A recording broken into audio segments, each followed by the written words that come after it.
A very pleasant good evening to you as we welcome you to Austin Field here in Chandler, Arizona, home of the Chandler Wolves. And we welcome you inside the press box, the Parker & Sons press box. I'm Kevin Derrybear alongside my broadcast partner, the real Chris Andriatis. It's time for Red Mountain football as the Mountain Lions are on center stage coming up next on RMTV. It's a pleasure to be with you as the undefeated Chandler Wolves play host to the Mountain Lions tonight. For the Wolves, led by their head coach, Rick Garrettson, 4-0 to start the season, undefeated through 4. Fresh off a big-time redemption win last week, Chris, as they beat the Saguaro SaberCats, and they avenged the 2021 Open Division State Championship loss. They did it coming from behind in grand fashion. The Chandler Wolves are a good football team, and Red Mountain comes in after a 3-1 start, a big win last week over Marana Mountain View, 42-7. These two teams are firing on all cylinders as we take the field here tonight. Yeah, it's exciting, Kevin, and I think when the schedule came out, Red Mountain had this game with a big red circle around it on the calendar. You want to measure yourself against the best. Every football player worth his salt wants to compete against the best that's out there, and Chandler is certainly that class of Arizona high school football for the last 10 years, I would say. Yes, no question about it. They have a championship pedigree. It all started with Sean Aguano just a couple of years back. They won their first state championship here at Chandler High School back in 2014. They had to wait 65 years in between state championship victories.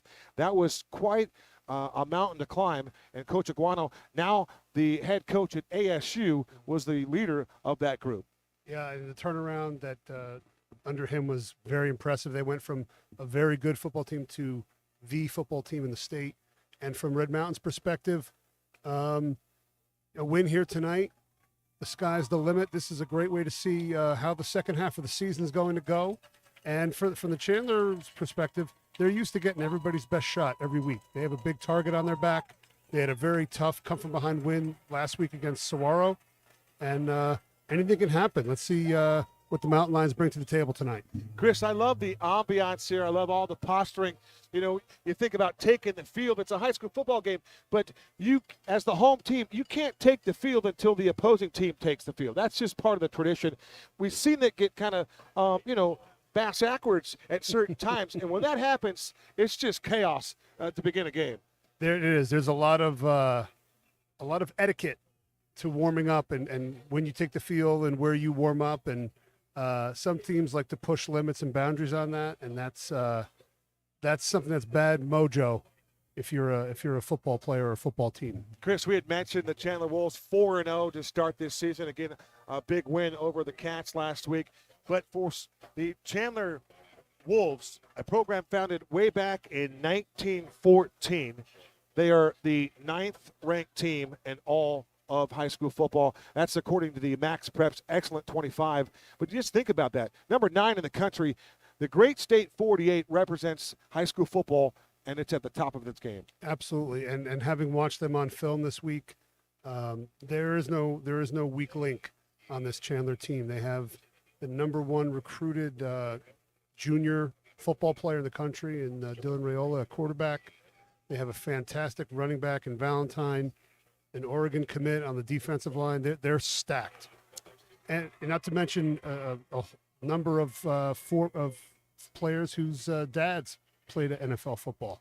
There are NFL pedigrees all over the place here tonight, and it is incredible to think what they have developed here for Chandler. For Kyle Enders, it's his first year, and it's his first opportunity to shock the world. He has a great chance to compete with the number 9 team in the country. His captains tonight will be the left guard, Austin Oz Whitney. Another captain tonight will be Jefferson Giles.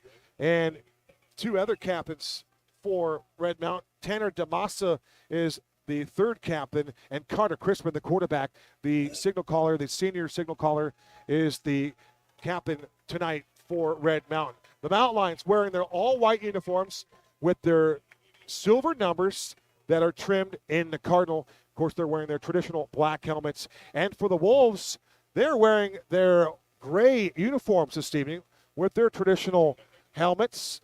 Actually, they're wearing their decked-out new chrome helmets, but it's just talking uniform, CA. The Wolves look the part, and the Mountain Lions look the part. They certainly do. Let's hope the play on the field matches the look of the unis. Shekinah Rigorous will set things up on the far hash at the 40-yard line. And that young lady has taken over the place-kicking chores for the injured Kai Evans, and she has been remarkable in her craft. But be careful on who you kick the ball to. There's all kinds of speed on the field here for the Chandler Wolves. I noticed they have three deep returners back, trying to make sure they have plenty of options no matter where they kick it. One of those guys is Blake Heffron. He's back deep. And here comes Shekinah.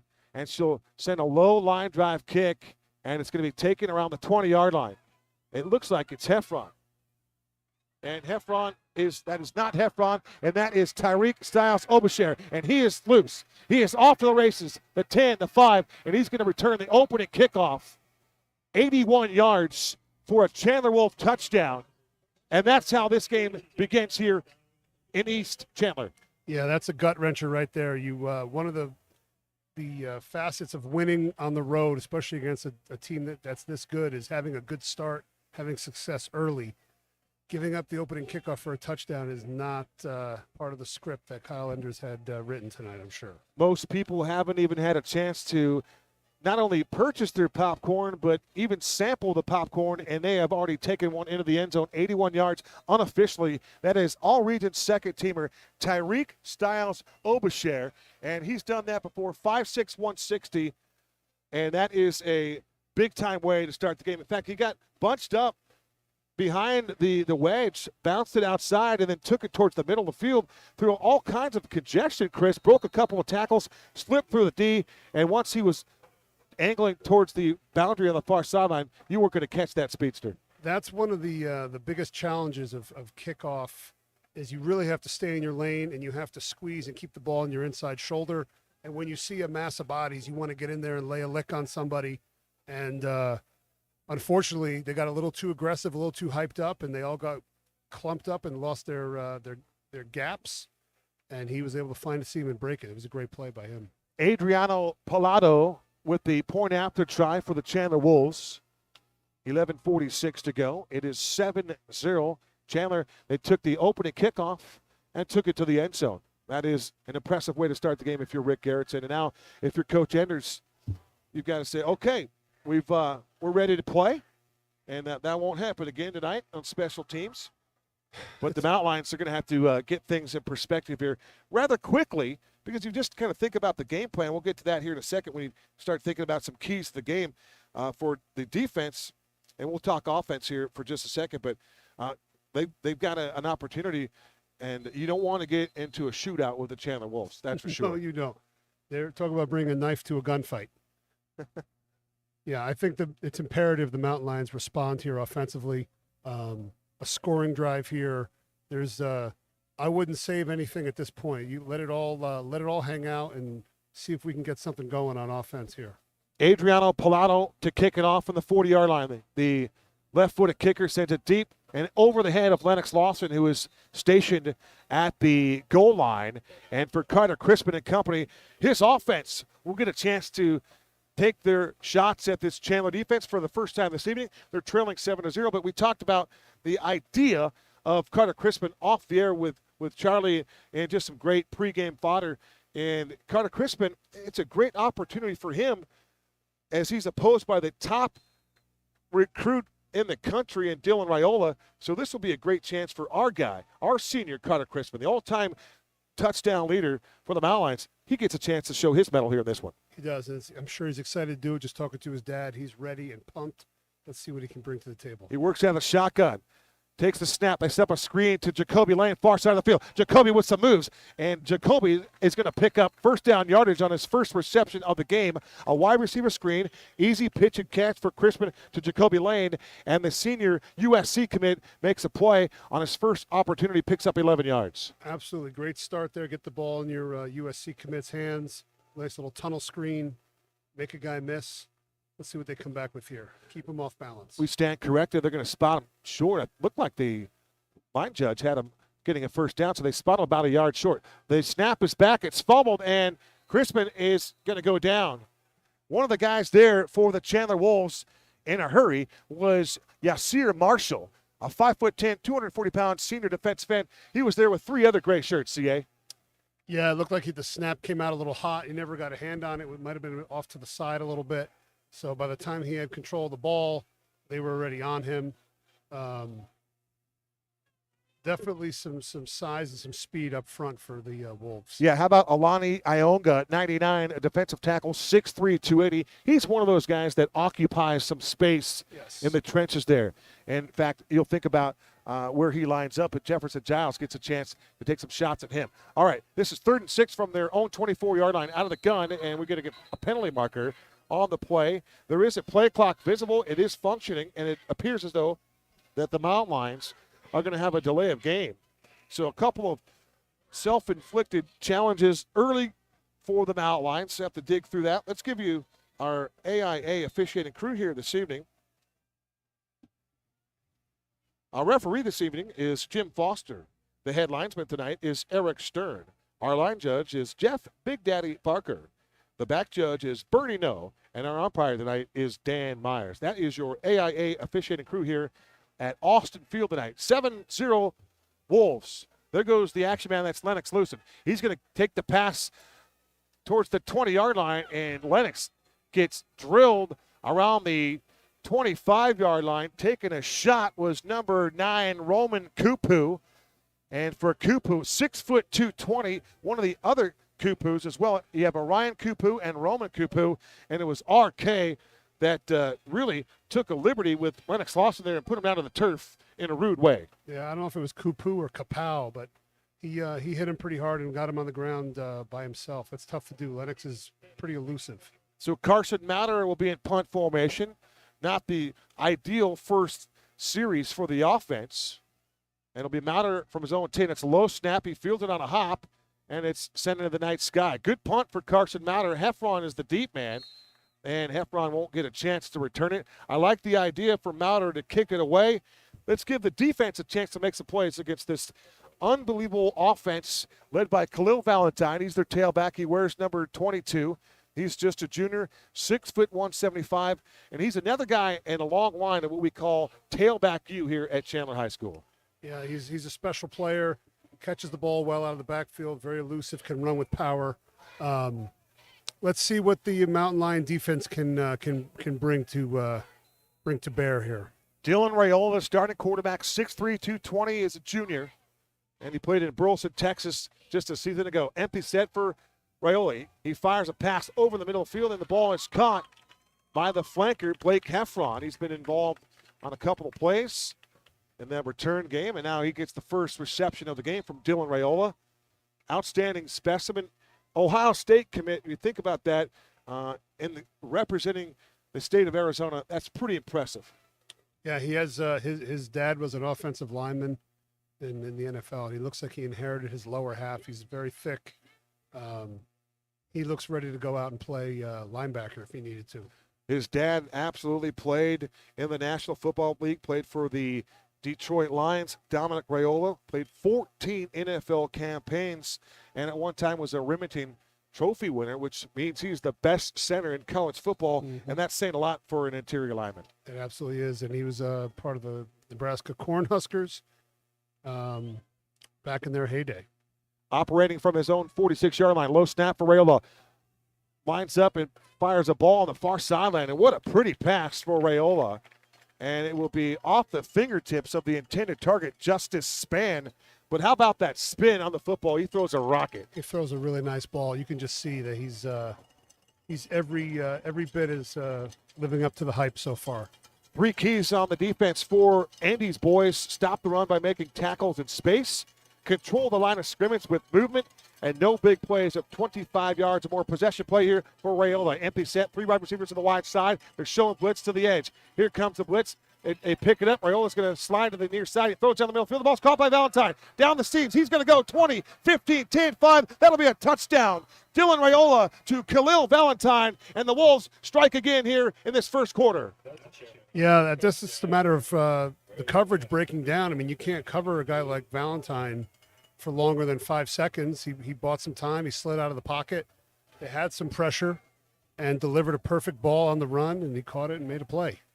54-yard scoring pass, Dylan Raiola to Khalil Valentine.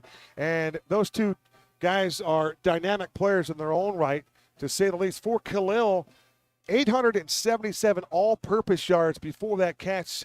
He now has 11 touchdowns accounted for here in the year 2022 through 4 games and some change. And that was just a scramble drill. That was, deep guys come back, short guys go long, find a way to get open. He was a short guy, and he just went right down the hash. He hit him in stride. Out of a Blake Heffron hold, the Adriano Pallado 1-point try is good. 8:52 to go in this opening stanza. It's now 14-0 Chandler. And the Mountain Lions try to make them pay for it, and Dylan Raiola made them pay for it with the incredible read, fantastic progression, and then you had a streaking tailback going down the seams, and nobody decided to defend him, and the speed kills. Yep, and like I said earlier, I think he was in the flat, and just he saw him break contain, and he just took off right down the hash, and he hit him in stride. That's tough for that corner to play because he's got a deep threat that's behind him that he's got to worry about also. So, so it's like backyard football. Go to the Cadillac and run a button hook. Cadillac, it's an excellent reference. American-made car. I like it. I like it a lot. All right, it'll be Pallado again. The left-footed kicker wearing 95 sets the football up on the 40-yard line on the far hash. Back deep is Lennox Lawson. And if you get a chance to get Lennox involved in a special teams category, that could be a game changer. Absolutely. Pallado. Always an opportunity. Sends it deep. It'll be Lennox. And Lennox try to make a play on it and at the same time try to tiptoe the goal line. And the ball will go into the end zone off the fingertips of Lennox Lawson. That'll be a touchback. And the Red Mountain Lions down by 14 will send their offense back on the field here with their second opportunity. You got to keep things in perspective, right, Chris? You got to keep your game plan, and you have to keep it at an eye's length, right? You got to keep it close. I think at this point they should be thinking, let's get a first down. Let's get a first down, and then let's get another first down. And maybe some shots will present themselves. You cannot go 3 and out again here. You have to get a couple first downs. There goes Gunnar Moore in motion. They run it to Lennox Lawson, and Lennox has some daylight right up the middle. And I love to see Lennox cutting ability, which is always part of his game, but then falling forward. That was a nice tackle as well, but a nice run and a great cut in the middle by Lennox Lawson. That's promising. We need to see some more of that for sure. You're not gonna win throwing the ball 50 or 60 times in this game. Dominic Hanger with the tackle, his 23rd of the season, 6'1", 205, coming off a 7-tackle game. That's a gain of 5 for Lennox Lawson. Jacoby Lane lines up to the far side. Single coverage provided by the Wolves. Crispin to the ground game again on a run blitz, and the Wolves are right there to greet Lennox Lawson, and they stuff him back. All kinds of dudes there, all kinds of gray shirts, led by 99 Alani Ayonga. And Ayonga has been disruptive early here. Yeah, watching Chandler during the week, they don't do a lot of intricate stuff on offense or defense. They just do what they do really well, and that's evident right there. We were talking about Marana Mountain View being unsound. The Chandler Wolves are opposite of that. They are sound in everything they do. Crispin to the air. His pass is going to be batted down the line of scrimmage. Nothing doing. He was trying to hit a skinny post over the middle, and there was nothing doing. Again, those big boys up front, and they bring a lot of size, a lot of speed, and a tremendous amount of athleticism. One of those guys in there providing some pressure was Noah McElveen, 6', 215, but it was one of those gray shirts that got their big mitts up and battled that ball down. I think it was Ayonga, number 99. Alani. He is a big boy, to put it lightly. Down 14, 7:41 to go. Opening quarter, Mauder back on the field, this time inside his own 10. Another low snap. Here comes the pressure, and this time the punt is off the side of the foot, and you can make a case that one was shanked to the 45-yard line. No return for the Chandler Wolves. This time they sent Juma Kashanda back there to return the punt, and the top recruit in the nation for the year 2024, Dylan Raiola, is going to come back on the field, already staked to a 2-touchdown, 2-point after try lead. Yeah, this is not part of the script that Kyle Enders had in mind when they came into the stadium. But You got to stop here, maybe make a play, cause a fumble, cause a turnover. Someone's on the Red Mountain side is going to have to step up and make a big play and impact this game. Castaneda starts at one cornerback position along with Xavier Sanchez, a left-handed baseball pitcher, the X-Man wearing number 2. Looking for him to get a pick tonight as well. Royal will work out of the pistol. Valentine hasn't carried it yet. He gets his first carry here. Starts in, bounces it out. All kinds of juke moves, and he'll lower the shoulder and take on a couple of white jerseys there. A nice run there by Khalil Valentine, showing you a lot of that speed and agility before Champ Jennings was right there to meet him in the trenches, and Champ put a little pop on him. He did a good job of not getting juked. He went right through his center mass and was able to bring him down.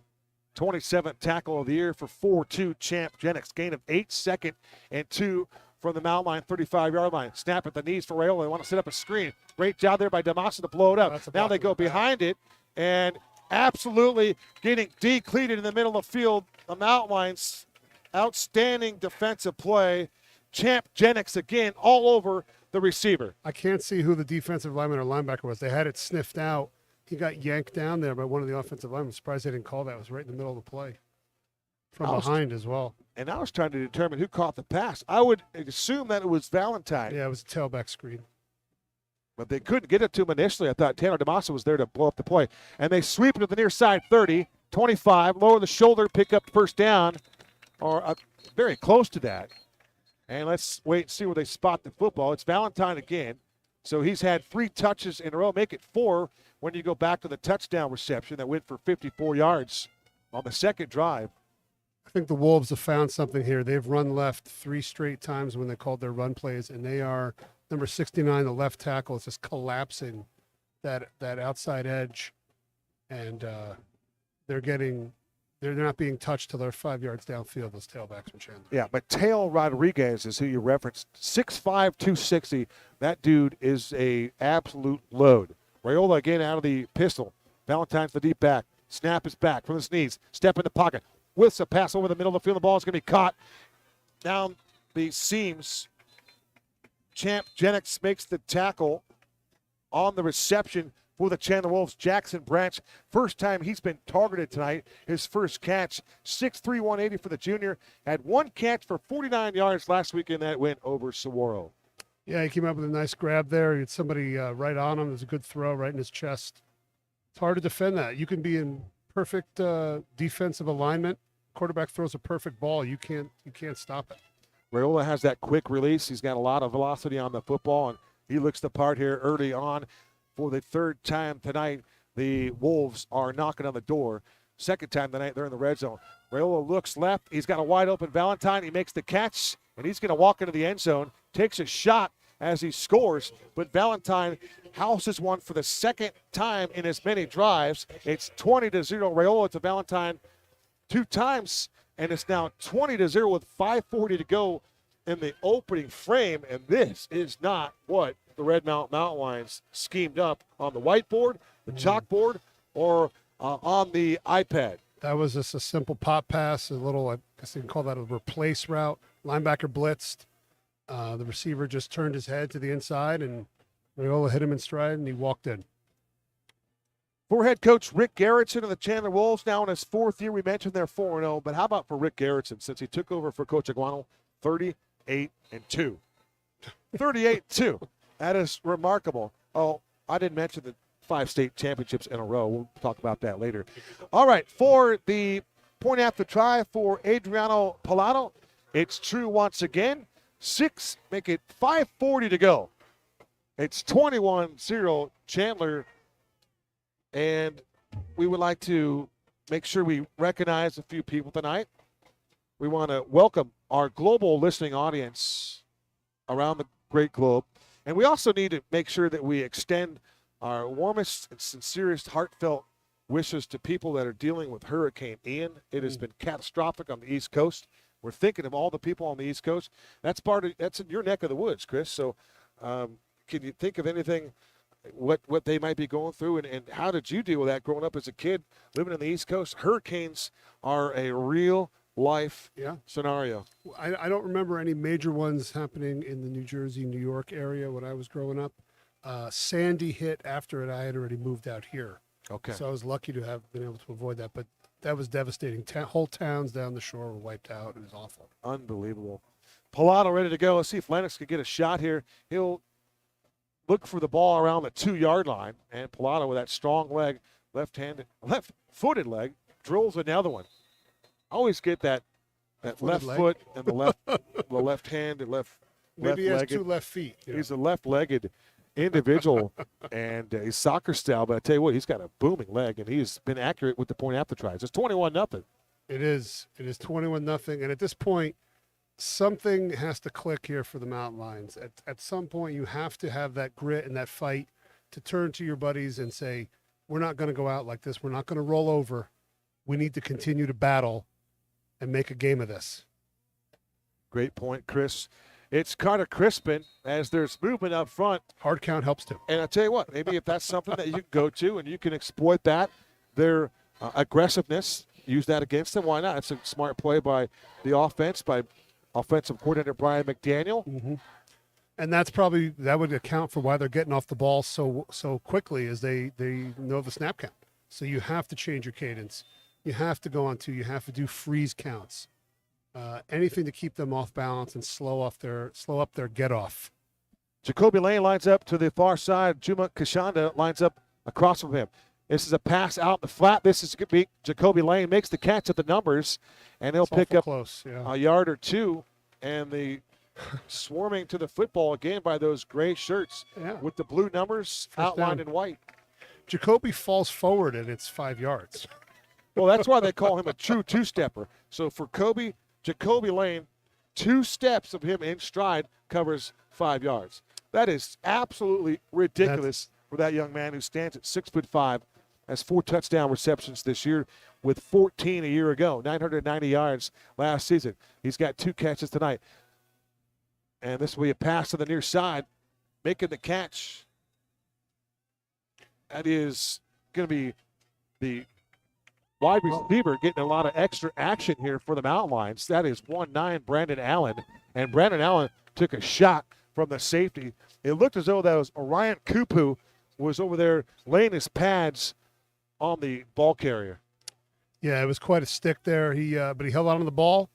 They got him at a 2nd and 5. Right now, the Mountain Lions are on schedule, and they got him again. That's a free first down. Crispin to Brandon Allen for a 5-yard pass play. And it's nice to see them get a little rhythm here. Easy call. Get them some big. confidence, right? It looks like they're not giving them – oh, yeah, they are giving them the first. Like I said, you have to use those little things to slow down this front, because they are explosive off the line of scrimmage. That is for sure. So Brandon Allen lines up on the numbers to the outside. To the slot to the left is Gunnar Moore and Jacoby Lane. Snap back, looking right. It's Crispin, and he wanted to go to Lennox Lawson. And the Mountain Lion contingent looking for a penalty, and they're not going to get one. Providing the coverage for the Chandler Wolves, that was Nathan Escandon. Escandon with 16 tackles this year, coming off a 6-tackle game against the Saguaro Sabercats. He plays as a junior, 5'10", 210, wearing 42 back there as a middle backer. I think Crispin had to let that go a little bit earlier than he wanted to. It looked like the right guard had underset inside, and the 3-tech was getting upfield, and Crispin wanted to get rid of it before he was on his back. Here come the Wolves. They're showing blitz, and Carter Crispin's going to take the brunt of that blitz, and he's going to go down again. I think Carter wanted to run the football. I believe that was going to be a design run. Here comes a late flag as Carter lost his hat. And I can tell you right now, and you kind of get the same feeling here, Chris, the Chandler Wolves are trying to bully the Red Mountain Lions, and our guys are not going to have anything to do with that. They're going to sit here and take some shots, but they're going to deliver some shots in their own right. That was a perfectly timed blitz there by the outside linebacker. Excellent. They were trying to run a zone read, and they didn't account for the extra guy coming off the edge, and he timed it perfectly, and he blew up the mesh, as they say, and was able to tackle both the quarterback and the running back simultaneously. Chris, I really give credit to the coaching for the Chandler Wolves on that type of play. The fact that we've been playing all kinds of other schools, and that the depth of their coaching staff might not be that cerebral. They might not go to the nth degree to be able to put that play together. But for them to scheme it call it and then execute it. That's just brilliant. Coaching is there's a lot of different coaching styles. You don't have to be a physicist. You can be a carpenter style coach and be very successful. You don't have to do a million things. You just got to do a few things well. Pass zipped out near side. It's Jacoby Lane. And Jacoby Lane also takes a shot, and he delivered one there. Juma Kashanda with the collision with Jacoby Lane. So you got 8 on 89, and the Mountain Lions in Chandler territory for the first time tonight are moving the football. Yes, they've taken a couple shots on the chin, but they're throwing haymakers right back. That is a nice throw by Crispin. He, too, with good zip on it and a quick release, and Jacoby Lane caught the football and moved the chains. And they got him again. This is beautiful. That's a gain of 6 for Crispin and Jacoby Lane. And again, CC using the hard count, using that experience as the senior would. And the first thing they teach you in defensive line is look at the football. You don't hear sounds. You see the ball. Peripherally, you see the ball. And when the ball moves, you go. And they're trying to gain an advantage, and they're trying to, time up the cadence.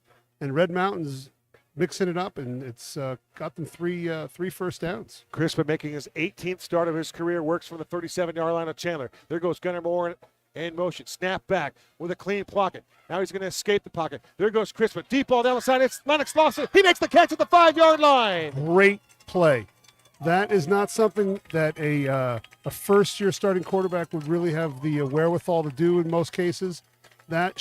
Crispin showing his veteran savvy, not breaking down and running for the first down, keeping his eyes downfield, hitting Lawson. Now they're going to go and try to punch it in right now. Crispin to L3 for a gain of 30. Crispin rolls to the near side. Crispin's going to dump off a pass, and it's going to be incomplete. The intended target fell at the pylon. That was the wide receiver. He's starting to make a name for himself the last couple of weeks. That was the 5'10", 155-pound senior Brandon Allen. A couple of weeks ago, had that touchdown all by himself on the hook and ladder, and there was no one to get the ball to. So this is the 10th play of the drive upcoming as the Mountain Lions in the green zone for the first time tonight. And they are trailing 21-0 with 3:21 to go. Coach Fall getting a little anxious here, calling the defense. He's standing behind us. And I would say this is a 4-down situation for sure. No field goal is gonna help in this case. You need to punch in a touchdown here and now to have any kind of chance in this football game. More starters. Anthony Martinez up front, the center, 6'3", 295. Diego Villalobos, the right guard, 5'11", 225. And then Jefferson Giles on the right side. Crispin out of the gun, looks left. Now he's going to continue to scan the field. Here comes the pressure. He's going to go down. He's going to get sacked. Yeah, that's the problem when you're in the red zone. You don't have a whole lot of room for guys to get open. The defense can stay more in one place and still cover people. You don't have to worry about the threat of going deep on the goal line, so you can be more aggressive, and nobody could get open there for Crispin. So this is 3rd and long here. Maybe a razzle-dazzle situation here. Maybe a little something special. Credit Jeremiah Young with the tack. It's a loss of 7. 3rd and goal from the 12-yard line for Carter Crispin. To his right is Lennox Lawson. Jacoby to the near side. Double move. Jacoby to the end zone. Jacoby Lane, a one-handed catch. That's going to be a touchdown for Jacoby Lane. CC to 8-9. Inspector Gadget, a one-handed touchdown reception. That was absolutely gorgeous. My goodness.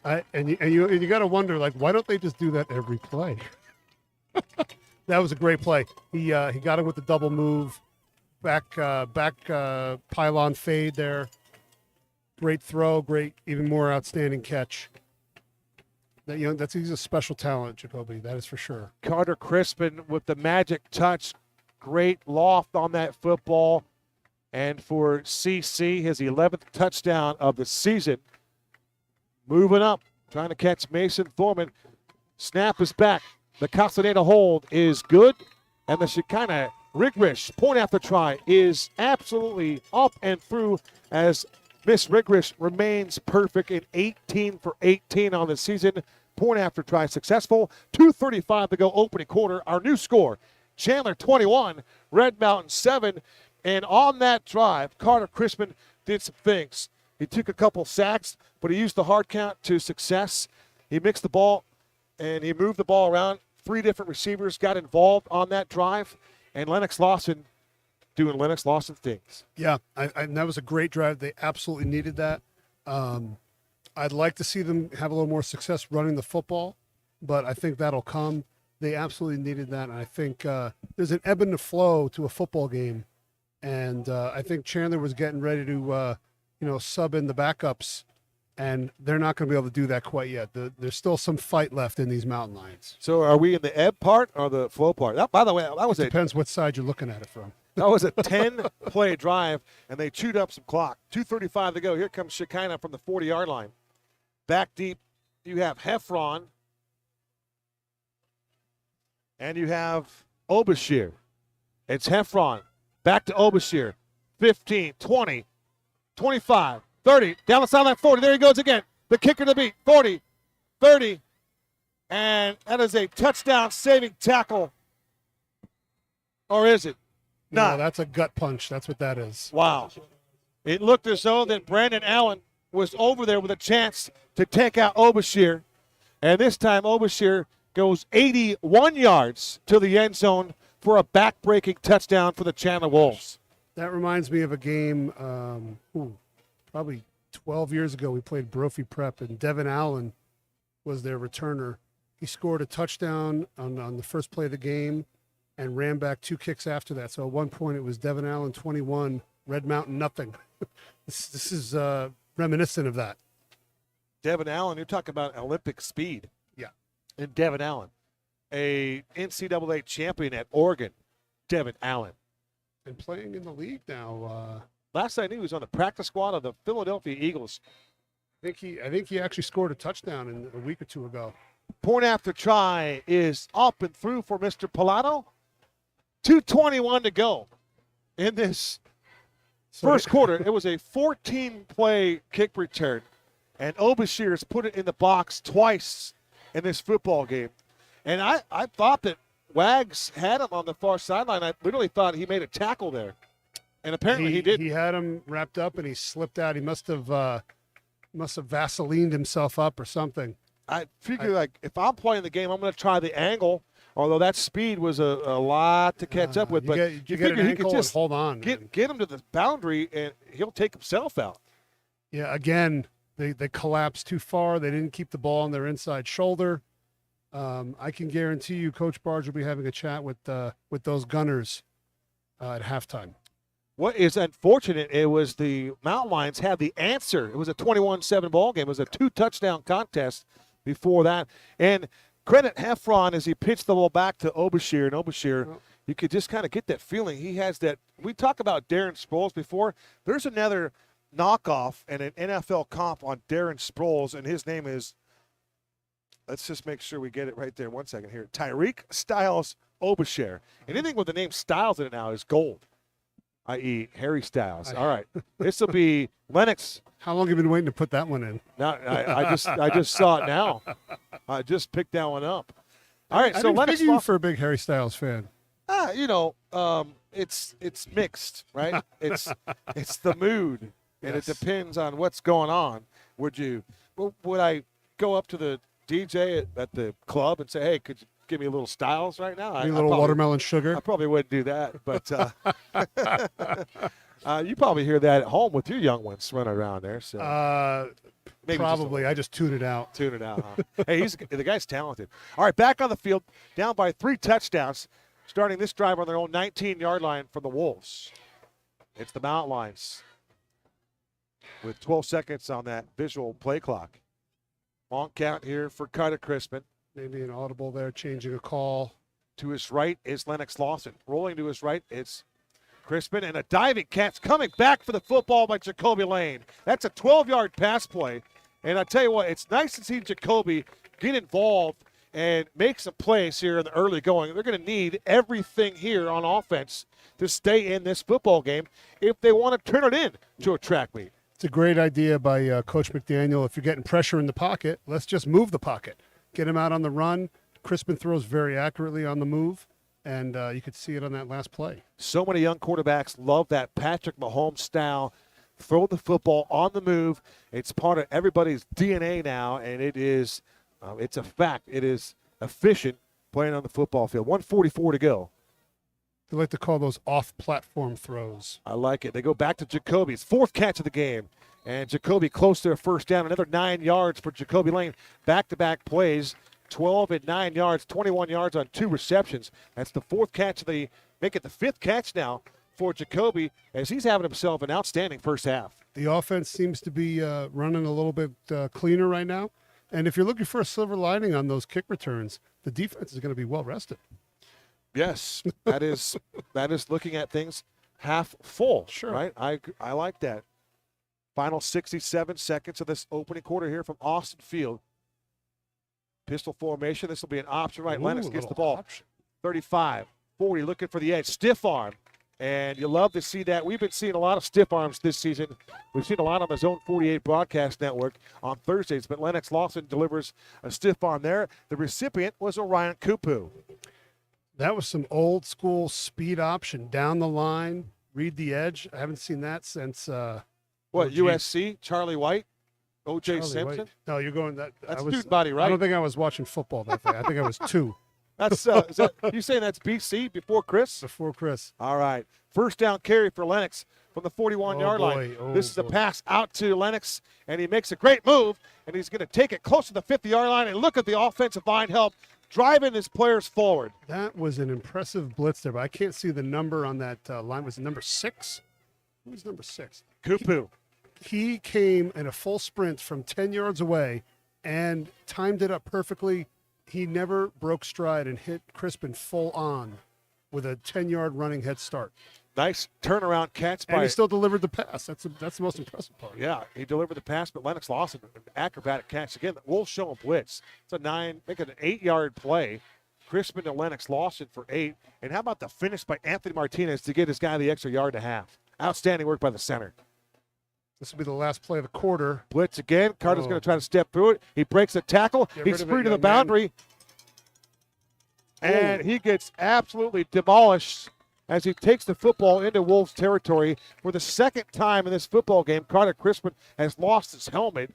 And I'm sure it's chin strap. But, Chris, you play this game in the trenches of all the things that you've seen, all the barbs and shots taken.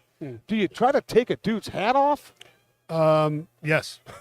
Okay. Most defenders, when you say they arrive on scene with bad intentions, Bad intent. that's what's happening. And your best, most fearsome defensive players have bad intentions, and you can see it there. Now, you never want to see anyone get hurt. They're not trying to actually decapitate him, but you're not going to gently nestle him to the ground. You want to deliver a blow, especially on a quarterback running.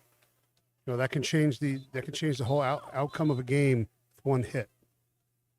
But Crispin's a tough son of a gun, and he got right up, and I guess he has to take a play. Can he go back in the game if his helmet came off? 2 unsportsmanlike penalties on the Chandler Wolves. One time down here. Clock, we're at 0, but you can't end the quarter on a penalty. So the ball will be placed on the 32-yard line. Do you take a shot here or just stay in rhythm? I think you do what you've been doing. It's not like it's a free play. It's just an untimed down. They're not going to end it on a penalty, so you have to run a play to end the quarter. They're going in empty, so they're going to throw the ball here. Gunnar Moore in the slot to the left. There goes the action man, and the ball was intended for Jacoby Lane. He wanted the ball up. The ball was behind him. Penalty marker again, so we'll might goodness. play one more play. In the backfield for Red Mountain, that was Gianni Edwards. That was the action man. He was in motion to the far side of the field. Let's see what this penalty is all about. But Crispin and Jacoby Lane, they misfired on the timing. But Jacoby, it looks as though right now, through just 12 minutes, Chris, there's a mismatch challenge for the secondary for the Chandler Wolves to defend and slow down Jacoby Lane. That was a missed opportunity there, because if you've been watching Red Mountain the last few weeks, they love to hit the swing passes to the back, and they were setting that up, and they were running, instead of blocking with their slot receiver, who was Jacoby, he was running a go route. So that was a shot. That was a missed opportunity there. So hopefully they'll get another one down the road here. So it looks like they are going to end the quarter, and we're going to go to quarter 2. That is the perceived perception here. First 12 in the books, our score. Chandler 28, Red Mountain 7. Back after this short timeout. You're watching Red Mountain TV.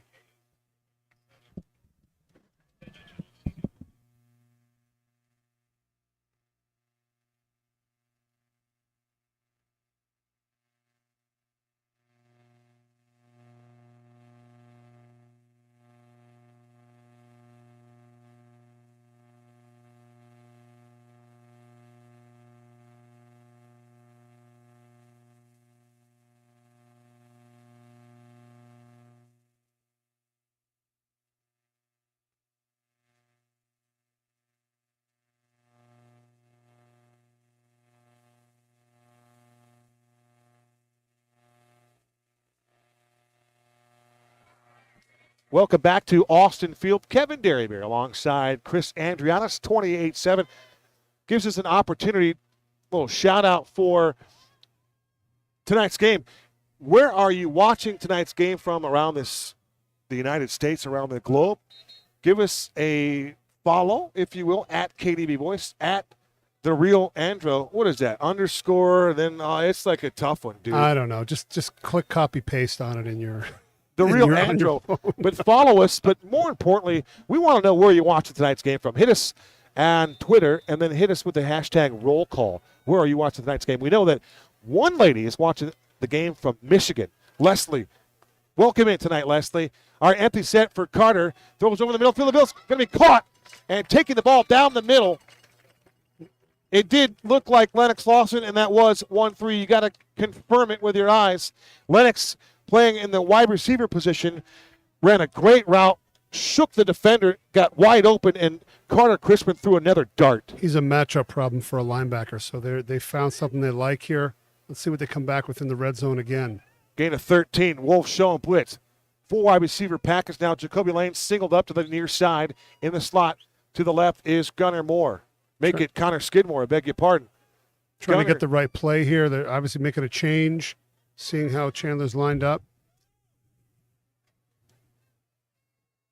Snap back to Crispin. Here comes the pressure. He throws outside, and it's Jacoby Lane, the intended target. How about, Chris, we're seeing a game on natural turf this evening. We haven't seen natural turf, in a while, so it seems. It's a beautiful field. Yeah, it's very well maintained. You can see that. It's just something about grass that's feels right. And, I don't know, turf just feels like you're playing on the moon. Quick shout out to Zach Elvira from Arizona Varsity, a very talented Zach Elvira. A little note there. We do realize that it does have the incorrect record for the Chandler Wolves. They are 4-0, not 4-2. So we got our staff working on that. We appreciate the update. 2nd and 10 from the Wolves' 13-yard line. Snap back to Crispin. Looks over the middle field. Here comes the pressure. Steps through the pressure. Still on his feet. There goes Carter. He wants to run it to the edge, the 10, the 5. And Carter Crispin is going to take the football in to the end zone. No, the line judge says he went out at the 1-yard line. Oh, tough break there. But how about the wheels and the scoots for Carter Crispin? That was a great run in there and didn't put himself in harm's way, ran out of bounds. I think he tried to extend his arm over the pylon. You know, if we had instant replay, you might be able to challenge that, but this is high school football, so we don't have that. Well, we have instant replay on the Zone 48, Chris. I can tell you that. I've seen replay in other locations, but we're working on it. There's some things that we're working on here at Red Mountain High School. For Carter Crispin, that's a 12-yard run. He's already scored 2 touchdowns rushing for Carter Crispin. So the deep back is going to be Lennox Lawson. Crispin under center here. This is a different look. I formation. Power I. The deep back is Lennox. There goes Braden Kasmerick in motion, and it'll be Lennox Lawson getting taken out in the backfield. The problem with getting the tight splits in your offensive line is it's a shorter edge, and a team with speed, ergo Chandler, was able to come right off and run the play down from the backside. So you're going to have to open up your splits a little bit, I think, if you're going to have success running inside like that in a heavy set. Dominic Hanger there to force the issue, just shot through the A-gap and disrupted that play in the backfield. Lennox couldn't even get going. That is a loss of 3 yards. Jacoby Lane in the back. Yeah, Jacoby Lane is the deep back here. This is a triple I. Crispin is under center. And something funky. the receiver to the outside. It appears as though it's Connor Skidmore, the tight end. But the deep back is Lennox Lawson. The middle back is Jacoby Lane. The up back, and now everybody's going to move positions. It'll be Wildcat here. No, check that. It's Carter Crispin under center. Using the hard count again. The pitch to Lennox. It's a reverse. Jacoby looks like he wants to throw. He's going to throw it, and it's going to be incomplete. Boy, Jacoby had a step on the nearest defender, which was Dominic Hanger, and I thought Jacoby could have used those strides to get to the pylon and score a touchdown. He elected to throw behind the streaking receiver. That was Crispin.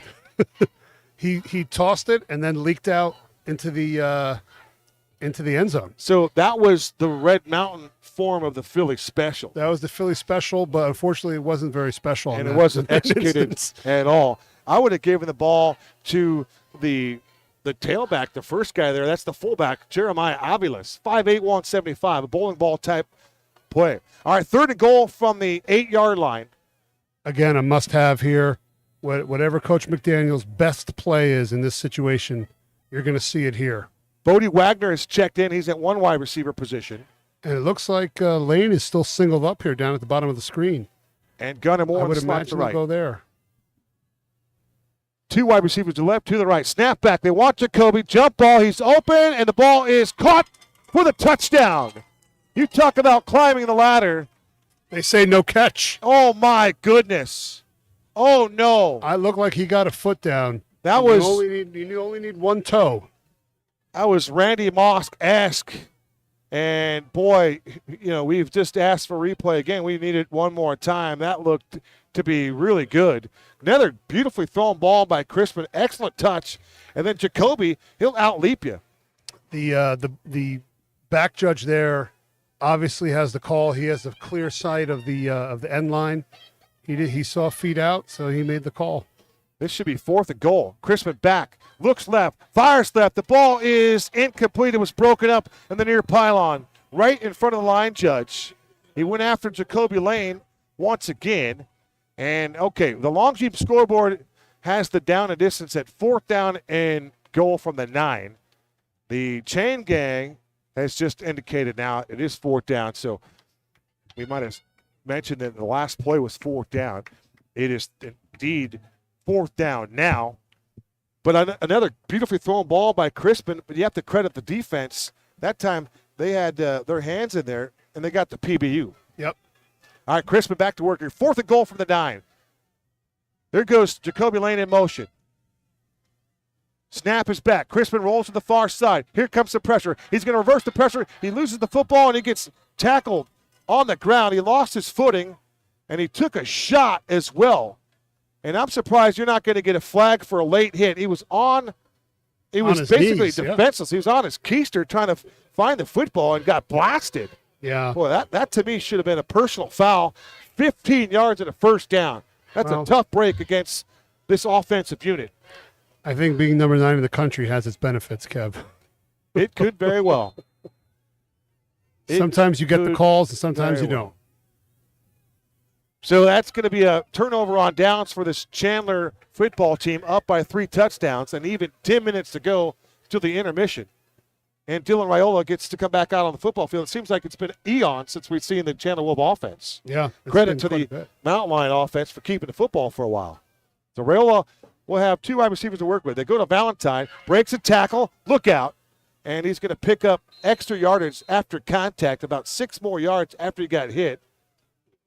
Carson Mauder, among others, there defensively to pursue the ball carrier. Khalil Valentine, he too, like Lennox Lawson, they share this trait. They're one-touch backs. One touch, and he also runs violently. He drove his knees right out of that first tackle and able to pick up 5 yards. He's a very good back. He's the deep back in a 2 wide receiver set. Mountain Lions show blitz. Raiola's going to turn back and look for another play. Perhaps he, too, is going to audibilize here. Up by 3 touchdowns. Clock rolling with 9:23 to go. Raiola under center. Valentine again behind him. And there goes Obashir. The reverse. Obashir in space. Obashir looking for blockers. Tries to cut it back towards the middle of the field. And then finally they're going to force him out of bounds. They still haven't tackled that young man. Damasa is over there on the force out along with Champ Jennings and King Griffin. Chandler got into their double wing set, kind of their thumper set when they want to get physical and just run the football right down your throat. And, now they're in trip, so they got out of it. They're going to keep them on their toes here. Gain of 19. Trips to the wide side. Snap back for Rayola. Pass behind, making the catch and turning it upfield. That is Junior Nasukuba. And he's going to be ridden out on the near side. Champ Jennings again playing side-to-side football, covering an awful lot of real estate is 4-2. Jennings with the tackle. That's his third of the night. Chris Castaneda from the far cornerback spot also there to aid defensively. Yeah, it was a nice play, a little swing off the play action. He caught the ball in full stride going north-south, so he was able to pick up a first down. That is Junior in Sabuga. Boy, that is a tough name. Shotgun formation, play fake for Rayola. Throws over the middle field. Ball is caught down the seams and taking it into Red Mountain territory is the tight end. That is a gifted reception. The big fella, he wears 8'7". He looks like Kelsey in many ways. Caden Anderson, 6'4", 210, just a junior. That is his 13th catch of the year. This one goes for first down yardage and a lot more. I was very impressed with that throw from Rayola. He was able to drop it right over the linebacker, right into the receiver's hands. There was a perfectly thrown ball yet again. Unofficially, a gain of 38 yards. Great hands there by the big fella, Caden Anderson, and as Chris described it, a picture-perfect pass. This is Khalil Valentine trying to get to the edge, and he nearly was tackled. Great work there by Caleb Heydrich. Caleb Heydrich literally slipped off Khalil Valentine. You talked about some sort of foreign substance. I know you're kidding around, but swimmers put some sort of a substance on them when they're in the pool, and that kind of helps them glide. And I don't know, it has something to do with their shorts and the whole thing with water. Later on, I'll tell you a story about a guy I played with that had some foreign substances on him. Rayola out of the pistol, play fake, looks right, jump ball near end zone. The ball is caught for the touchdown. Wow. I'm not sure how he was in bounds and Jacoby wasn't. He had to think about it for a minute. Justice Span on the receiving end of that one. And that was a third touchdown pass of the half for Dylan Rayola. And he looks the part here early on for this Chandler quarterback. Now with 7 touchdowns passes before tonight's game. Give him 3 more. He's got 10 through 4 games. He is looking every bit of that number 1 prospect for the class of 24. He absolutely is. Perfectly thrown balls. Like you said, he spins it beautifully. Excellent decision-making, quick release. He's checks every box from that I can see. Boy, I tell you what, I want to see that one again. There was a lot of traffic on this near boundary in the end zone. And there was any help that you talked about. The back judge was providing the help the last time. Penalty marker comes flying in. The Pilato point after try is once again true. 7:26 to the break. It's 35-7 Wolves. They're going to sort this penalty out. Let's go back to Coach Andriotis. And you start to think about the score of the game, the health of your players, where we're going, what we're playing for next week, yada, yada, yada.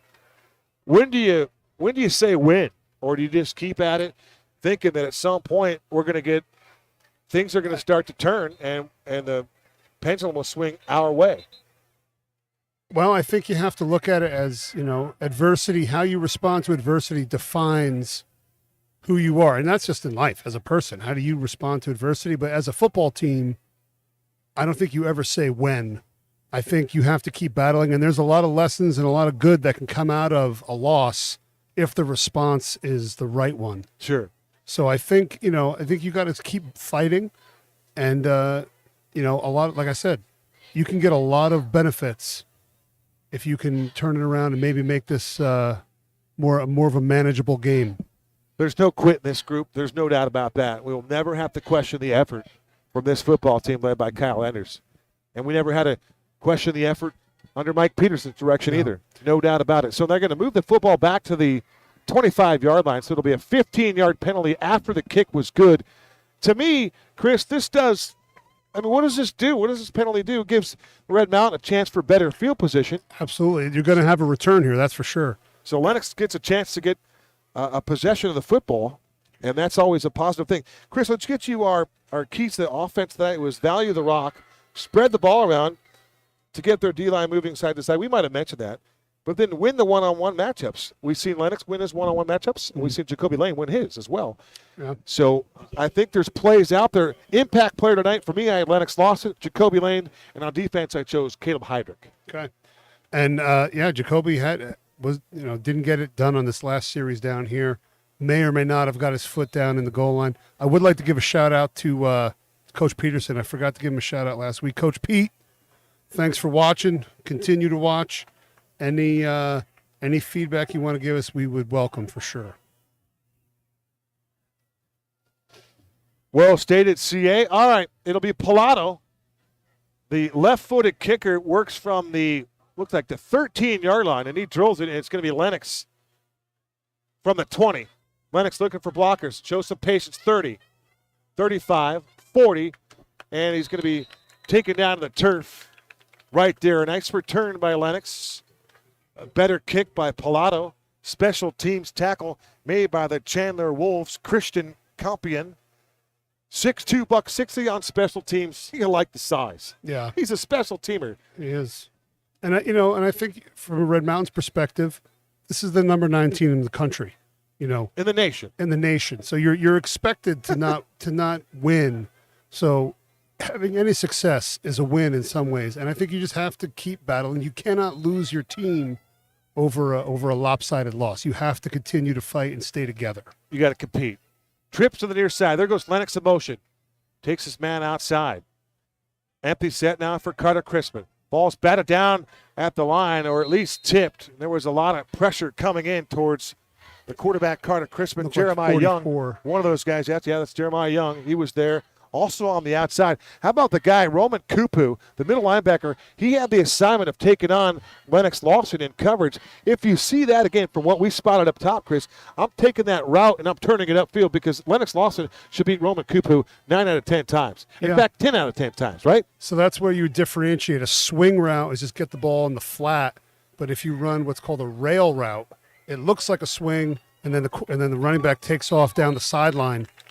That's a great opportunity there. I think that's what you're talking about, Kevin. Lennox Lawson gets the football, makes the first man miss with that jump cut, and then takes the ball right up the middle of the field, breaking a couple tackles and taking a couple Wolves with him. An outstanding 12-yard run, and now the Mountain Lions work from the Chandler Wolf 49-yard line, working right to left, down 35-7, inside 7 to go. Crispin has gone all the way at quarterback, works with 3 wide receivers again. The nose tackle has jumped. The nose tackle jump for Chandler, and that's going to be a free 5. Yasir Marshall, 5'10", 240, a senior. That's the 4th time that the D-line's jumped. It's a little bit of an undisciplined deal there. So I'm sure Chandler's going to be working to fix that going forward. Red Mountain will take the free 5. They've done that a few times this evening. Penalty yardage is about the only gaudy number for Chandler that's not looking pretty good on the stat sheet. Everything else the Wolves are doing has been pretty impressive. They blitz again. Crispin to the outside, and that's going to be a flag. Yes, it is. Great call by the back judge. The defensive back was beaten by Jacoby Lane and then hit him pretty good, and that was well beyond the 5 yards that you're allowed. And it looks like he's hurt. Yeah, let's see that. His arm is hanging. Might be a shoulder or a right arm injury there. So for the Chandler Wolves, Sammy Hunter, a 6-foot junior, a really good cover corner. Cody Cameron really likes Sammy Hunter. This guy is banged up, and as Chris pointed out, he's got a busted wing right now, or at least a little clipped, huh? And Jacoby presents a lot of matchup problems for any corner. He does have a level of physicality. He can run full speed. So now, right off his stance. So Juma Kashanda now will draw the assignment on Jacoby Lane. In fact, he's going to shadow him. So Juma Kashanda, 8 against 89. Now they swap out the footballs. The umpire's going to put a new ball in play. 6:29 to go, still 35-7, but the Mountain Lions are on the march. They thought they had a second touchdown to Jacoby Lane in this end zone, only to have it negated by the call saying that Jacoby had stepped out of bounds. Working from the Wolves' 29-yard line. A little bit deliberate on offense, taking some time. 26 on the play clock. Snap back. Crispin on an out pattern to Jacoby Lane, and Jacoby lowers the shoulders, and it's going to take two Ray jerseys to knock him out of bounds. And there's a lot of gibbering and jabbering going on over there. But again, Juma Kashanda one-on-one with Jacoby Lane, and I like the idea, I like the competition. You have to control yourself in these situations because you are frustrated. You're not having the success you want, and you have to stay within yourself and not do anything that's going to hurt your team. 9 yards, Crispin to Jacoby Lane. 2nd and 1 for the Wolves 20. Carter didn't have to get away from the pressure. Carter to the boundary. Carter's going to dump it off and throw it out of bounds. And you talk about some dudes in a hurry. Jeremiah Young and also the big fella, Amari Washington. First time we said his name tonight. He's an interior guy. He might have made a few more plays before now, but Amari Washington, absolutely with the hustle. 6'4", 295. He's going to go play for the Oregon Ducks. They call him Big Mike. All-conference second team. You saw it right there. He was doubled there, too. It was the offensive tackle and the back chipping him, and he still got pressure. Gunnar Moore in the slot to the right. Jacoby at the top of your screen. It'll be Lennox Lawson. He's the lone setback to the right of Carter Crispin. Play comes in from the top of the press box. Brian McDaniel making the play calls. Snap back. Option right. It'll be Carter Crispin on the keep. Crispin to the 5. He's going to score. Touchdown. Carter Crispin on a zone read, or maybe an option right, kept the football and scores from 20 yards away, his 3rd rushing touchdown of the season. That was speed option.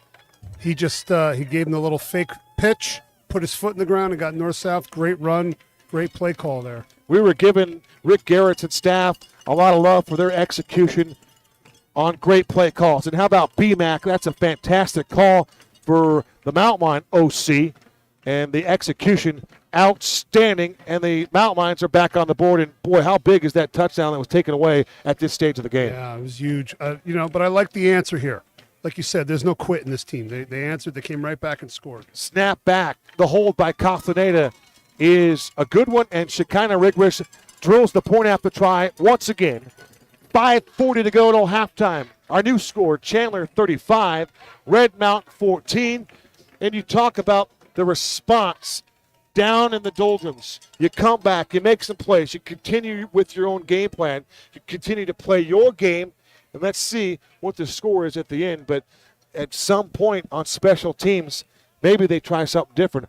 I may even kick the ball out of bounds and not even let them return it, because if Obasher gets a chance to touch the rock, he too, like we said this before, he's another one-touch guy out here, and you got to account for that. I don't think they're going to put the ball anywhere near his neighborhood at this point. I hope not, at least. I would literally take procedure penalties or just say, hey, you guys want the ball at the 35, let's go. I think at this point you can't be looking at the scoreboard if you're Red Mountain, but I'm sure as coaches are telling them on the sideline, win your matchup, do your job. Continue to do your job, and if everybody wins their matchups and does their jobs, we'll have success. When these guys go right to left, they're really fast. Let's see if they're as fast going left to right. Maybe we'll see. Here comes Shekinah. They pooch it to the far side of the field. That's a fair catch, and that is just what the doctor ordered. Making the fair catch for the Chandler Wolves was Gio Barea. Barea, a junior running back, 5'8", 190. He's played in all 4 games for Chandler. Has 26 yards to the ground on 9 totes, including a couple of touchdowns. So Barea with the fair catch, and that'll work, Coach. That works for me. That's for sure. Yeah, it's they're not in the plus side. They haven't scored a touchdown, so that gives the Mountain Lions a chance here. A couple of those guys up front. Andrew Dudley, 6'3", 260, just a sophomore. Zarius Wells, 6'5", 290. Dudes all across the front, protecting Dylan Rayola and Khalil Valentine. 3 wide receivers to the wide side. Rayola wants to throw it. They set up a screen to Valentine, and Valentine's going to be lassoed up in the backfield. Maybe you give him a yard on forward progress. I like the touch by Rayola, but flying to the football right there, that was Xavier Sanchez, number 2, getting it done, and that's cornerback support, run support from your corner. That's outstanding. That was a great job, and it looked like he was even being held by that receiver out there. He fought through it, got a leg, and held on. Great job. Boy, Valentine is, I like to use the word elusivity. He has got all kinds of game. It just oozes out of him. It does. Once again, he is the star tailback at Tailback U. More on that later. The turn to give to Valentine. breaks a tackle to the boundary, and there goes Khalil Valentine down the sideline. Finally, they knock him out of bounds around midfield, but he is literally slipping through tackles, getting skinny at the right time, and then using that speed, and I'll say it again, elusivity to the edge. Wow. This has got to be frustrating for Coach Enders because you design a defense to get an unblocked player at the ball carrier, and he was there, but was not able to bring him down. So that's frustrating when you have the right call, just don't execute it. Gain of 13 now. The Wolves start this play out off the 50-yard line. Quick pass out up top. Making the catch and trying to work up the sideline was Andrea Jr. in Subaga. That kind of rolls off the tongue, doesn't it? Boy, we had a 4-person name last night and another one here tonight, Andrea Jr. in Subaga. And I heard the PA announcer say it, so well, that's what it says there. It says Junior. Now, it could be a typo, but Max Preps is typically never wrong. Here's Khalil Valentine turning upfield, and there he goes. Khalil to the outside. Khalil to the 20, 15, and Xavier Sanchez with a touchdown-saving tackle on Khalil Valentine. He was off to the races again. You would say elusivity. I would just say fluid. Yeah, he just runs like water runs, and man, he's quick. Unofficially a 42-yard run for Khalil Valentine. He is well over 100 all-purpose yards here in half number one. He's been in the box twice, and darn near got in there the third time. Timeout taken on the field. Let's see who's going to take the timeout. I think it's going to be Kyle Enders in the mound lines. 4:33 to go till halftime. It's 35-14. Dylan Raiola has been as advertised, but Khalil Valentine has been better. Yeah, he's quite a special player, and on a team of all-stars, he stands out. So he is really special, and you can see why. I'm sure there's a lot of colleges that would want him to line up in their backfield. Some people that are watching tonight's game, listening to tonight's game, saying, all right, well, Khalil's so special. What did he do against Saguaro last week? Well, I'll share that with you right now. Khalil against Saguaro last week, 20 totes. Pretty good game, right? Average game, 20 carries. You give any back in high school 20 totes, 20 carries a game, you're going to have a chance to have some success. Well, he did. He had success against a pretty good defense in the Cats.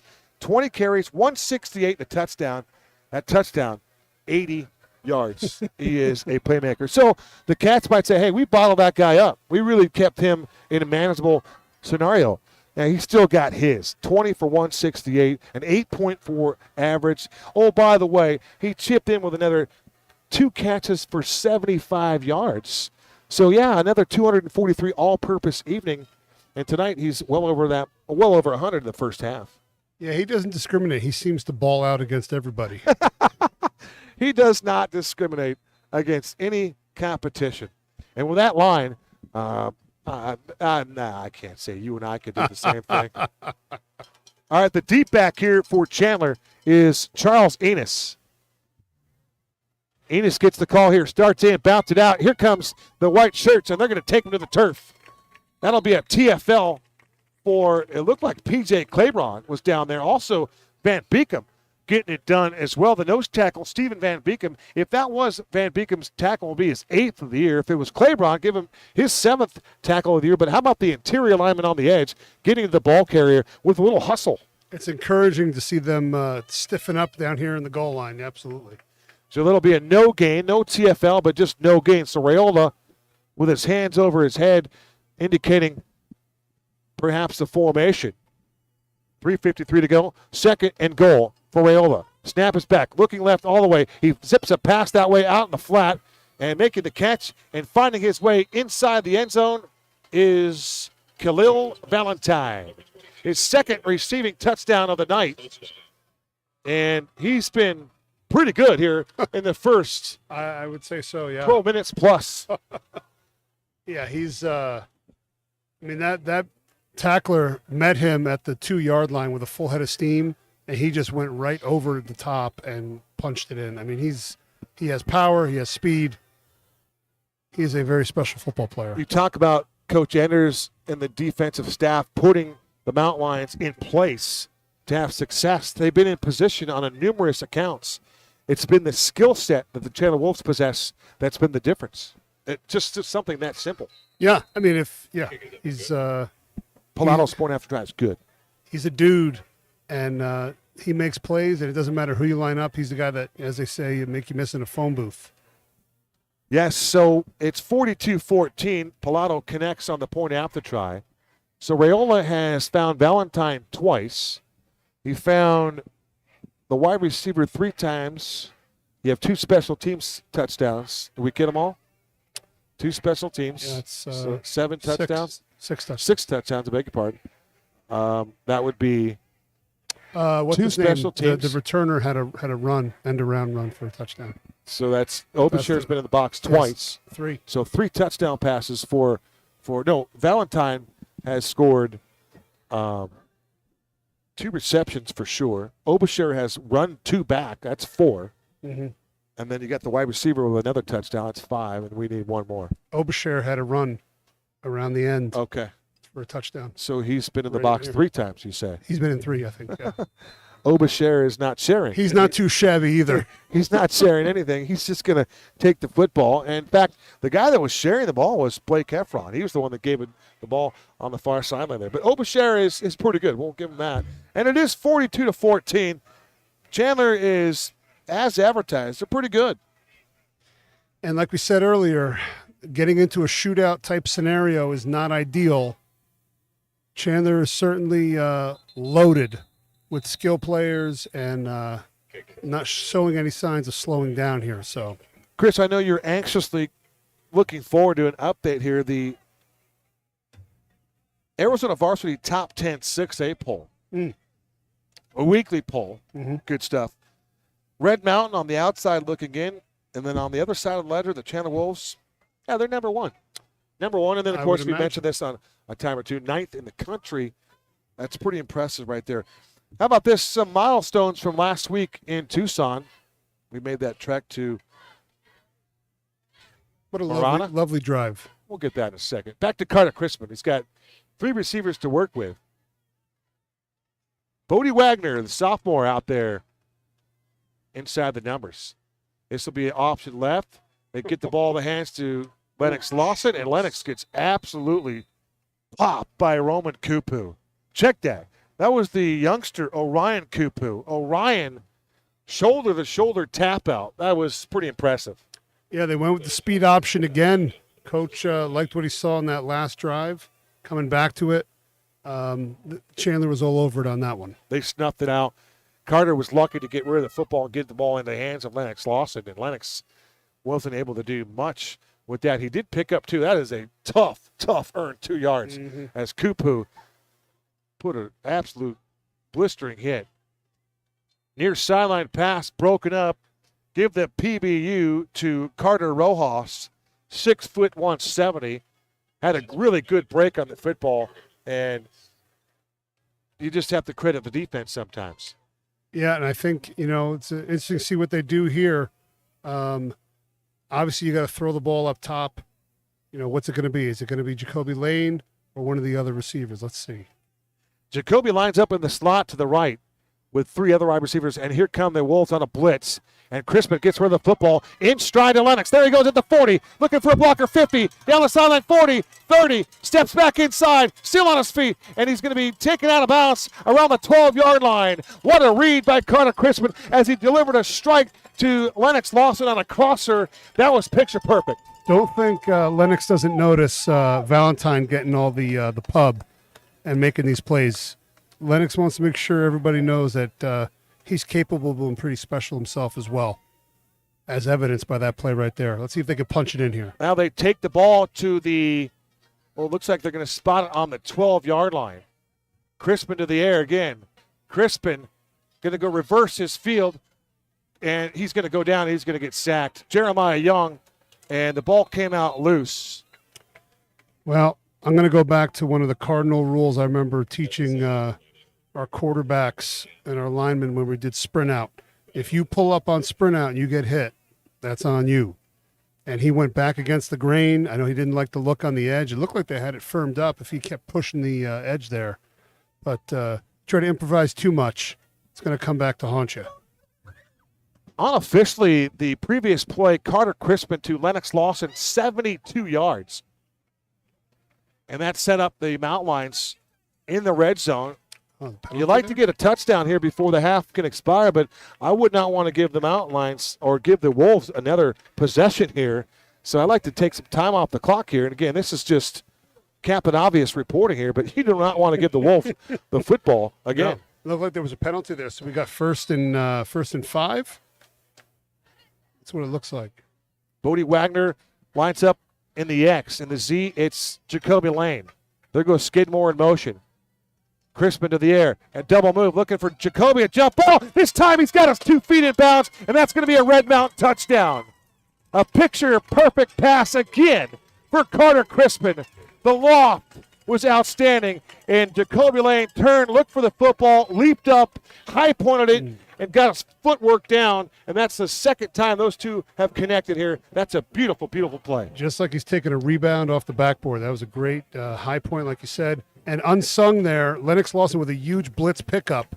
He thumped a free run linebacker to give Crispin the time to deliver the ball. Great pickup there by Lawson.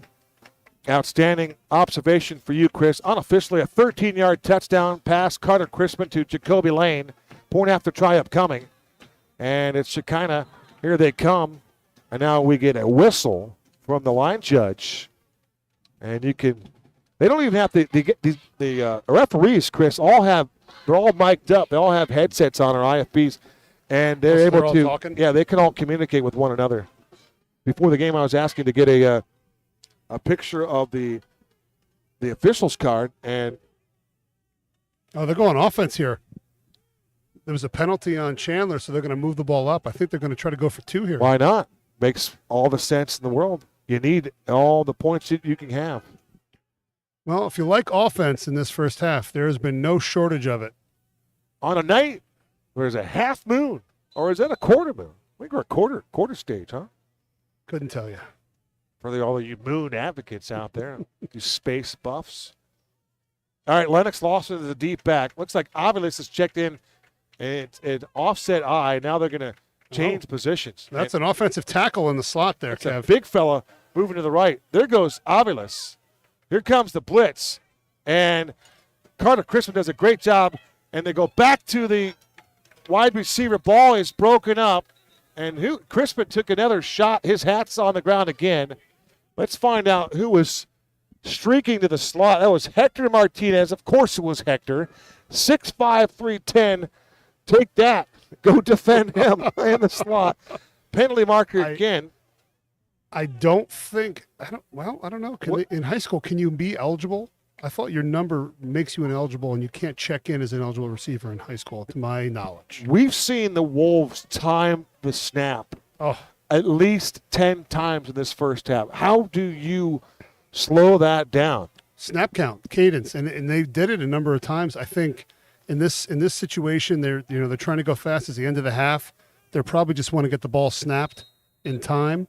You have to get the play call in quick enough to have the time to do a fake snap, do a long count. And if you're pressed for time, you're just not able to do it. I don't think CC's been under this kind of duress in quite some time. No. And he is going to learn a lot from this game. All right, it'll be Kyle Heap to take the snap at quarterback for this 2-point conversion. Kyle Heap is in the game at quarterback. To his left is Lennox Lawson. Play clock is 0. Perhaps Lennox or perhaps Carter Crispin lost his helmet on the last play, and that's why he's not in there. But I'd have to ask that question. Yeah. I don't know. Well, I don't see Carter on the sideline at this point. I continue to look for him. So we'll have to monitor that, but it's going to be Kyle Heap, who threw a touchdown pass late in the action last week against Marana Mountain View to make it 42. Heap to throw. Heap from the pocket. It's batted down, and that's not going to go anywhere. One of the guys that got their mitts up there, it was that young man, again, we call Big Mike, Amari Washington, with some athleticism in the middle there to batch that pass down from Kyle Heap. And the 2-point conversion is denied. 2:48 to go. It's 42-20. Mountain Lions trail it.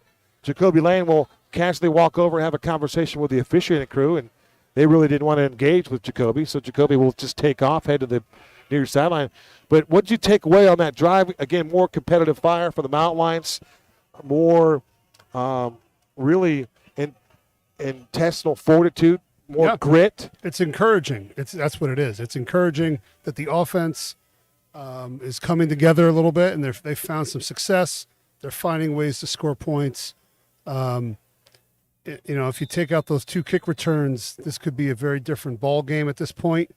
But they happened, so we'll see. We'll see what happens from here. But I am encouraged by the offense for sure. They did happen, Chris. Unfortunately, they did happen. There's a fair catch by Caden Anderson, and Chandler's going to get great field position again with 2:48 to go. You know that Rick Garrettson says, I want 49 points in this first half. I want to bury these guys, and I want to be a running clock in that third quarter. Now the Mountain Lion defense has a tall order here to get off the field and get a stop. They haven't had a stop since maybe the first quarter, and it was early. And I think it was the first series. I don't even know if they got the stop. I don't think Chandler has punted yet today. So it'll be Rayola out of the gun. Low snap. 7-step drop. Steps through the pressure. Throws on the run, and the ball is going to be caught. Oh, my goodness. And Rayola is down on the turf, and he's going to push himself up. The line judge waves and indicates that it's a catch. And who else would catch a football like that but Khalil Valentine? Oh, and so Khalil makes another outstanding play. I like the pressure by the Mountain Lions. They were trying to get after the quarterback. The young man, Rayola, again, just a junior. You want to remind everyone he's only a junior. He's just a kid. But the athleticism is runneth over. The arm strength is outstanding. And that was a tough play. He was falling to the turf and rifled the ball. I don't know how Valentine caught it in double coverage. I thought for sure that the one of the defenders was going to pick it off. It looks like he had arms outstretched. Oh, good. They waved it off, CA. Oh, it hit the ground. Not to cut you off, but that's outstanding. Take what we can get here. Wave it off. Justice Spann lines up near side. Castellaneta will draw the assignment on him. 3 wide receivers to the near side. Khalil Valentine remains in. Rayola wants to throw it. He's going to dump it off to Valentine. Watch out here. And there's great pursuit to the football by, looks like Caleb Heydrich. Yeah, I want to make sure I saw that second 4. Heydrich, outstanding. It looked like he was shot out of a cannon and was able to drive Valentine out of bounds. That's how you do it. That's textbook tackling. That is excellent. Yeah, run him out of bounds. It doesn't matter what he does then. That's a great job wrapping him up and running your feet. Textbook, like you said, Kev. 23rd tackle this season for double force, Caleb Heydrich. Clock stopped with 2:29 to go. That was the only thing poor about that play is the clock stopped. That was unfortunate. And now we're going to get a stop in action with 13 seconds on the play clock. The line judge will head over to the white cap and have a conversation. We'll remind you one more time who our officials are this evening. The referee has been Jim Foster. Our head linesman is Eric Stern. Jeff Barker is the line judge. He's having the conversation there. Bernie Noah is our back judge, and Dan Myers, tonight's umpire. Looks like the pride of the Chandler Wolves, their marching band, will be on the field here at halftime. Chandler, I mentioned, it was established in the city of Chandler back in 1912. They had enough enrollment to create a high school in 1914. For those of you that were watching the numbers in the early stages, the early years, over 93 years, they picked up almost 500 victories. It feels like this half has taken 93 years. It's been taking a long time. Rayola to the air again, and he'll dump it off to the wide receiver. He slips through a tackle, and he'll work up the boundary. And that was a nice job there of running with the football after the catch. Justice Spann was the dude there, and I don't know if he got out of the arms of the blade right there. 31, playing middle linebacker. Of course, they have a cheetah package where you'll see Mouter on the edge, and they'll move guys around a little bit. Cass Merrick will step into the 3-tech in that scenario, but we haven't seen that very often. 42-20, 150 to go. Chris, what's coming up at halftime? Like you said, the band's going to come out. And nothing like getting put on the spot. Huh? I'm hoping Chandler won't score any more points during the half, but you never know. They can score points with their band. Ambasher might return a tuba, 90 yards for a touchdown. I think he probably could do it. Would you like to see Obasher run with a tuba? You know, speaking of guys that that are talented, our Carter Crispin, when he was a youngster, he played the saxophone. If you knew that, saxophone. I tell you what, I think we're cool to say that. Yeah, I think the saxophone is a sexy instrument. I was a sax player myself back in the day. I was not very good, though. Sax-a-phone. S-A-X. I just got to read between the lines and see the eyes and the poker face when Chris says he played the sax. All right, the Chandler Fire Department is here. And they are here probably to watch the game. Anthony set for Rayola. 5-step drop. Sides, steps to the far side. Now he rolls that way. Outside the numbers. Deep ball, and the ball is overthrown. Boy, for a quarterback that was running to the far boundary, throwing against the grain of his body, and threw an absolute frozen rope about 60 yards.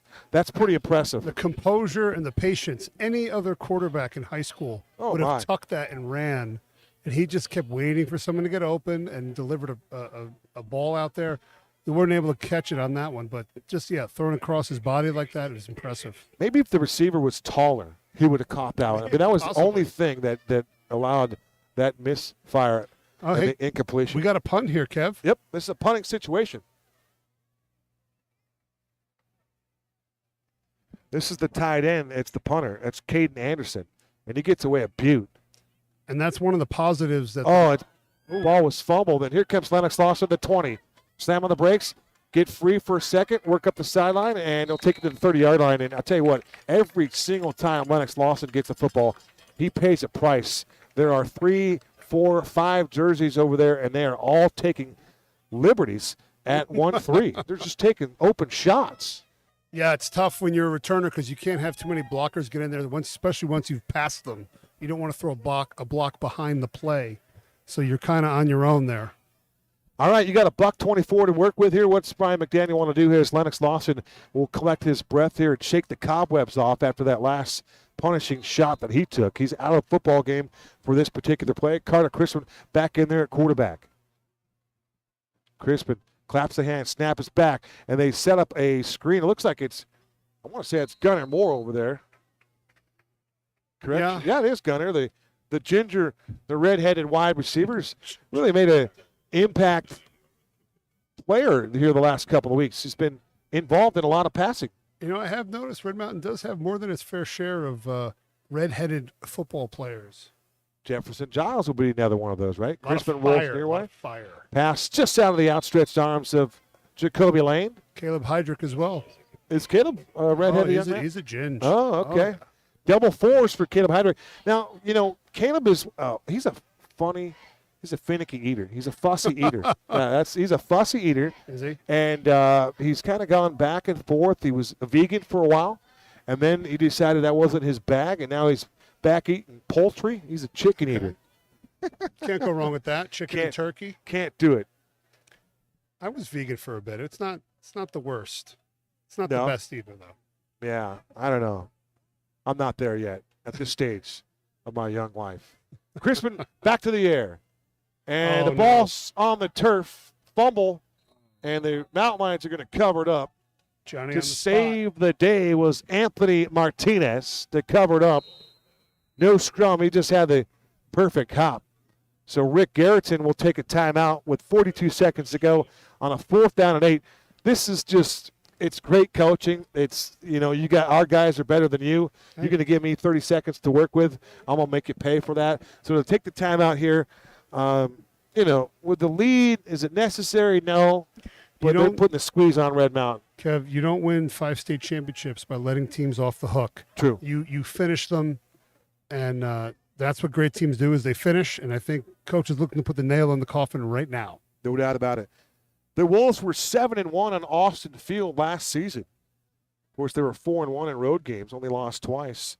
They lost the final game in that open division state championship at Sunderville Stadium. They lost 20-15 to Saguaro. The Wolves returned 47 lettermen this year. That's a pretty good number. That is a really good number. And I remember you saying earlier, not how many starters? 4 starters returned? Yeah. Unofficially on that note, but Chandler also had 31 players receive postseason recognition last year. Not 15. 31 players received postseason recognition. That's 7 all-conference.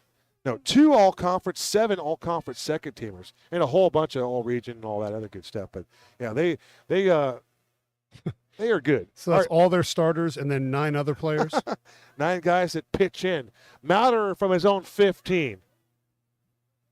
High snap.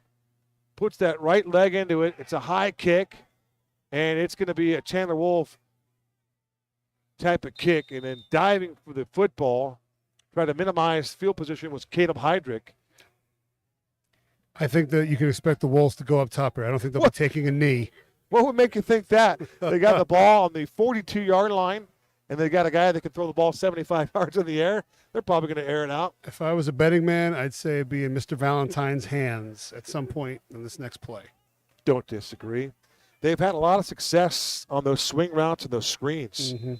They haven't. I mean, they've thrown the ball down the seam a couple of times, but it's really been the back, Khalil Valentine, that's done most of the damage here in this first half. He's done most of the leg work. The heavy lifting. The heavy lifting. Yeah. All those trips to the far side of the field. 5 wide receivers now for the Wolves. Empty set for Rayola. Looking left, scans the field, moves to this side, and zips in a pass to the near boundary, making a catch, and then getting licked out of bounds was Tanner DeMassa. Let's see if they call that a catch or not, but coming up a little bit lame is Jackson Branch. So Branch is a little hobbled here, and the line judge indicates that you might want to take a look at your wide receiver. And I'm not sure if the Wolves are aware that the player is injured. 27.2. Clock stops on the dead ball on the incomplete pass. And in those situations, especially in a end of the half type situation, we would instruct the player, just go down. The refs aren't going to blow the whistle to start the play if there's a player laying on the ground. So if you're hurt, just stay down. Just get on the ground and stay there. And it looks like he has remained in, so no substitutions. No, he came out. Oh, I thought he just curled in here. Okay. He's out. He's that fast. Even gimped, he's quick off the field. Rayola over the middle of the field. The ball was nearly intercepted off the tip drill. The target for Chandler was Justice Spann. So Jackson Branch was the one that left the field on the previous play. And we've seen a couple of high balls from Rayola. I'm sure the nerves at this point are well subsided. But he's got a gun, an absolute cannon of an arm, and he just misfired on that throw. Yep. And it was a possible opportunity for an interception there, so Red Mountain's got to be ready for those kind of situations. They'll throw it again on 3rd down. Making the catch and trying to drag tacklers with him is Mr. Valentine. Deuces has an uncanny ability to make things happen after contact. And when you look at his body type, Chris, 6 foot 175. Yeah, he's a 6 foot back. That's impressive. We were talking about 6 foot backs on the broadcast last week with Eddie George and company. But the 175, you figure he's and just a junior. He's going to be add 25 to 30 pounds of muscle. He's going to be 6 foot 1, 6'2", 225-pound back. That's a Sunday frame, man. Is he a junior? Let's double check that, Coach. Junior, yes, sir. Has offers from Arizona State University and Utah. And how about it?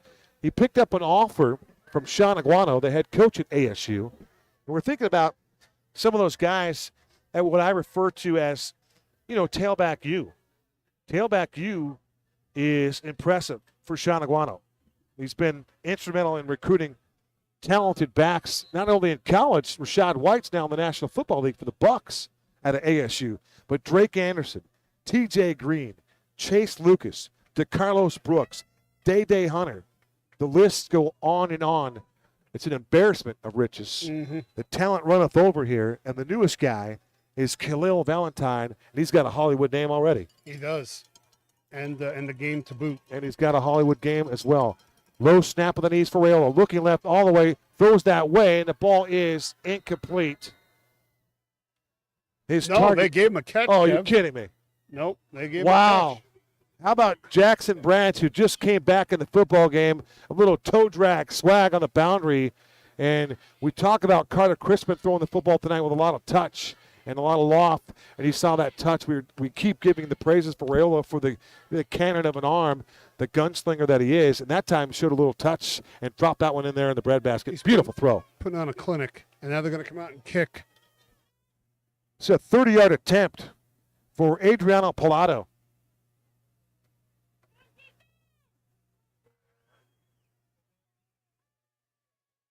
Snap is back. The hold is down. The kick is on its way. It has plenty of leg, and the kick is right through the uprights. 30-yard field goal is true. 24 seconds to go. Our new score.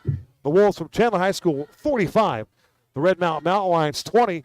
And there are still an agonizing 24 seconds to go in this opening 24 minutes. It seems like 3 hours. Could be worse, Kevin. It could be the wing tee that we're watching. We have struggled with that as well. Well, this just gives us a chance to find out what's happening. And we have not gotten a lot of activity tonight on where fans are watching the game from globally. Hopefully we haven't lost any of our audience. We know that Crew Anders is watching the game with his grandma tonight. That's Coach Anders' son, his young little one. See on that couch, that new couch again? I don't think they're, well, I don't know where they're watching the game from tonight.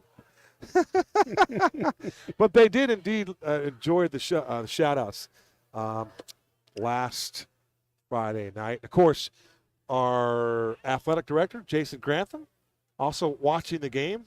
Perhaps he's here tonight. Yeah, he's down in the end zone. Put a shout-out to Jason. A lot of these guys will watch the game a little bit later on, catch the coverage, catch the color analysis from the real Andro. Why not? We did see Doug Diedrich did send a picture of his feet up on the couch with the game on.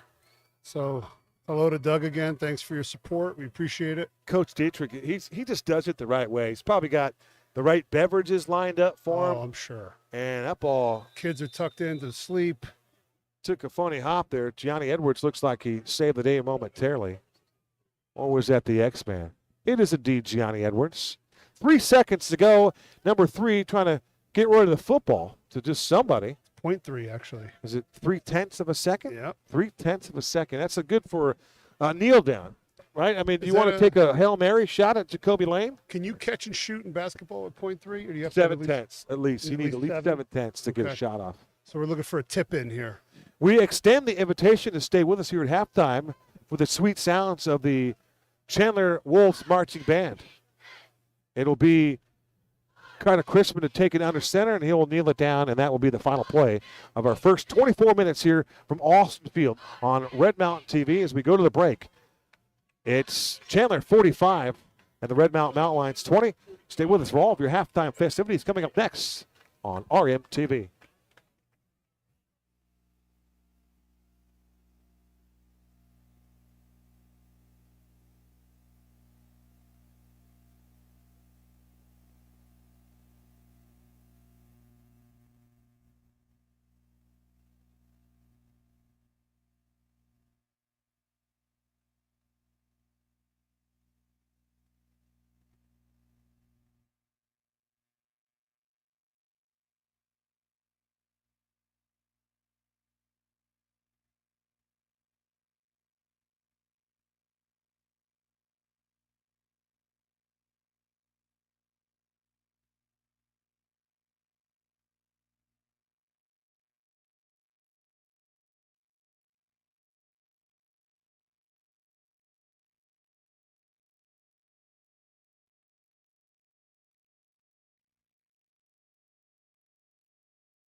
We welcome you back to Austin Field from RMTV. Kevin Derryberry alongside Chris Andrianis. And it's been all Chandler in the first half. Chris, we're thinking about some things that were positive. You know, you talked about that silver lining. I thought Carter Crispin played as well as he could. He's been under duress the entire first half. I mean, he has been thrown into a fire, and he's done a pretty good job answering the challenge. Yeah, he's shown some great composure, being able to evade the rush and get the ball out, taking some shots, gets right back up and keeps on going. So he's doing a good job back there, considering the circumstances. Here comes Pilato. The deep back is Lennox Lawson. They're going to kick it over his head and back of the end zone. Wow, what a leg. Jeez. By Pilato. Adriano Pilato, 6'2", 190, the thunder leg, and he just drills one out of the back of the end zone. With the wind, I might say, the blustery conditions have picked up here. Not quite like it was last week in Tucson and Marana, but the windy conditions, it is literally blowing left to right here, and the flag it's completely fluttering is the word you're looking for. Straight. Yes. Old Glory. Again, if you join us late, we want to send our thoughts and prayers out to anybody that has been a victim of Hurricane Ian. Thoughts and prayers for each and every one of you, and hopefully a speedy recovery for all. All right, we begin the second half with a pass play for Carter Crispin. He goes outside the numbers, and for the Chandler Wolves, they pick up where they left off by just pile driving dudes out of bounds. They send Gunnar Moore about 7 yards out of bounds, and you see the guy that led the hit, Orion Kupu, and he did that all first half. Man, he has been all over the place. His timing on the snap is uncanny. That's in. We gave Rick Garrettson and his staff an awful lot of credit for the coaching and the scheming and how they have been blitzing Carter Crispin and really getting a lot of pressure unabated. 2nd and 5 from the 25. Gunnar Moore, a catch for 5 yards. His first reception of the evening. Going to have to get the play off. That was down to 2. Here comes Lennox Lawson. Turns it up the middle of the field, and Lennox with a very productive run. Started that sweep to the near side and then cut it off. Went right up the middle, running in between the hash marks. And as Lennox does, he finishes the run. Yeah, he ran forward. He dropped shoulders. As always, run behind his pads very well. It's a nice run. Let's see some more of that here. Gain of 10 yards for Lennox Lawson. For Lennox, congratulations to him on that 74-yard run. He surpassed 2,000 yards rushing in his career. That is fantastic. I want to double-check that. Something about that makes me want to double-check that. The fifth encroachment on the Chandler Wolves so far. CC continues to use the hard count to his advantage. Just a quick note, I wanted to confirm that. Lennox Lawson began the night with 1,936 all-purpose yards. With that 74-yard run, he went over 2,000 all-purpose yards. Crispin to the outside. It's Jacoby Lane, his 6th catch of the game. And Jacoby is shoved out of bounds about 4 or 5 yards after the play, but not before Jacoby hauls in the Carter Crispin pass, turns it upfield, and gets a fresh set of downs for his offense. Jacoby really likes that catch and hesitation and kind of decide what to do. I'd like to see him just catch and put his foot in the ground and go. Gain of 16 yards. 1st and 10 for the Wolves, 49-yard line. First drive of the second half for Carter Crispin and company. Bodie Wagner starts the second half in that X spot. In the Z, it's Crispin to the slot to the right. It is Gunnar Moore. Here comes Lennox Lawson. And Lennox, running at an angle with just incredible quickness, sees a slight crease on that right side of the line of scrimmage as he runs right behind Diego Villalobos and just carves off about 7 really tough earned yards. That's the first time tonight I've seen a real surge from the Red Mountain offensive line. They're moving Chandler off the ball in that last play. Must have had some inspiring words for them at halftime to get them fired up the way they're playing so far this half. Hancock, Whitney, Martinez, Villalobos, and Giles all getting it done. This is Crispin to the air again, fires a quick pass to the outside, and the ball is caught. Reception made, making the catch, and this young man is coming on the last couple of weeks. We go back to Wagner, and Wagner has shown that he's been sure-handed, and that's a chain-moving catch for the youngster. Yeah, and it's apparent that the offense has answered the bell the second half. Let's see if they can finish this drive and make this a 17-point game. Crispin to Brandon Allen, 5'10", 155. Allen is the wide receiver. That's a 1st and 10 for Cutter Crispin. He has a tailback to his right, and that is Lennox Lawson. Now we get whistles. Skidmore is in the backfield. We know you say the name Lennox, and there was a Lennox last night for Sierra Linda. Is that right? Another It's Lennox. catching on. But when you think of Lennox before Lennox Lawson, Lennox Lewis, you go back to the boxer, don't Oh, you? yeah. Lennox Lewis, the big Brit. big time boxer. Can you think of who he was fighting back in the day? Oh, Was it Mike Tyson? Was it Did he Tyson? fight? That was Holyfield. He had a Ho- couple. He had 2 Tyson, or 3 bouts with- Holyfield. Whatever happened to the game of boxing? No, without compelling heavyweights, it's just not the same. You know, I guess Tyson Fury was entertaining a little bit, but there's But- nobody with the. That's a UFC fighter. Tyson Fury is a UFC fighter. I'm talking about Iron Mike Tyson. No, Tyson Fury is the big 6'7" boxer. Pretty sure. I'll have to check on I'm that gonna one. look that up. Thomas the Hitman Hearns. Well, my favorite boxer of all time is Sugar Ray Leonard. Sugar Ray, yeah. Sugar Ray Leonard. I went and saw him at Club Star as a kid, and I watched Ray Leonard get ready for a fight with Thomas Hitman Hearns out of Boston. That was some incredible boxing. Really entertaining stuff. Ray Leonard. 45-20, 8:51 to go. Crispy Crisp has his team on the move. There goes Lawson in motion to the near side. From the 38-yard line, Crispin, empty set, back to throw. Zips it past the right side. It's batted down at the line of scrimmage again.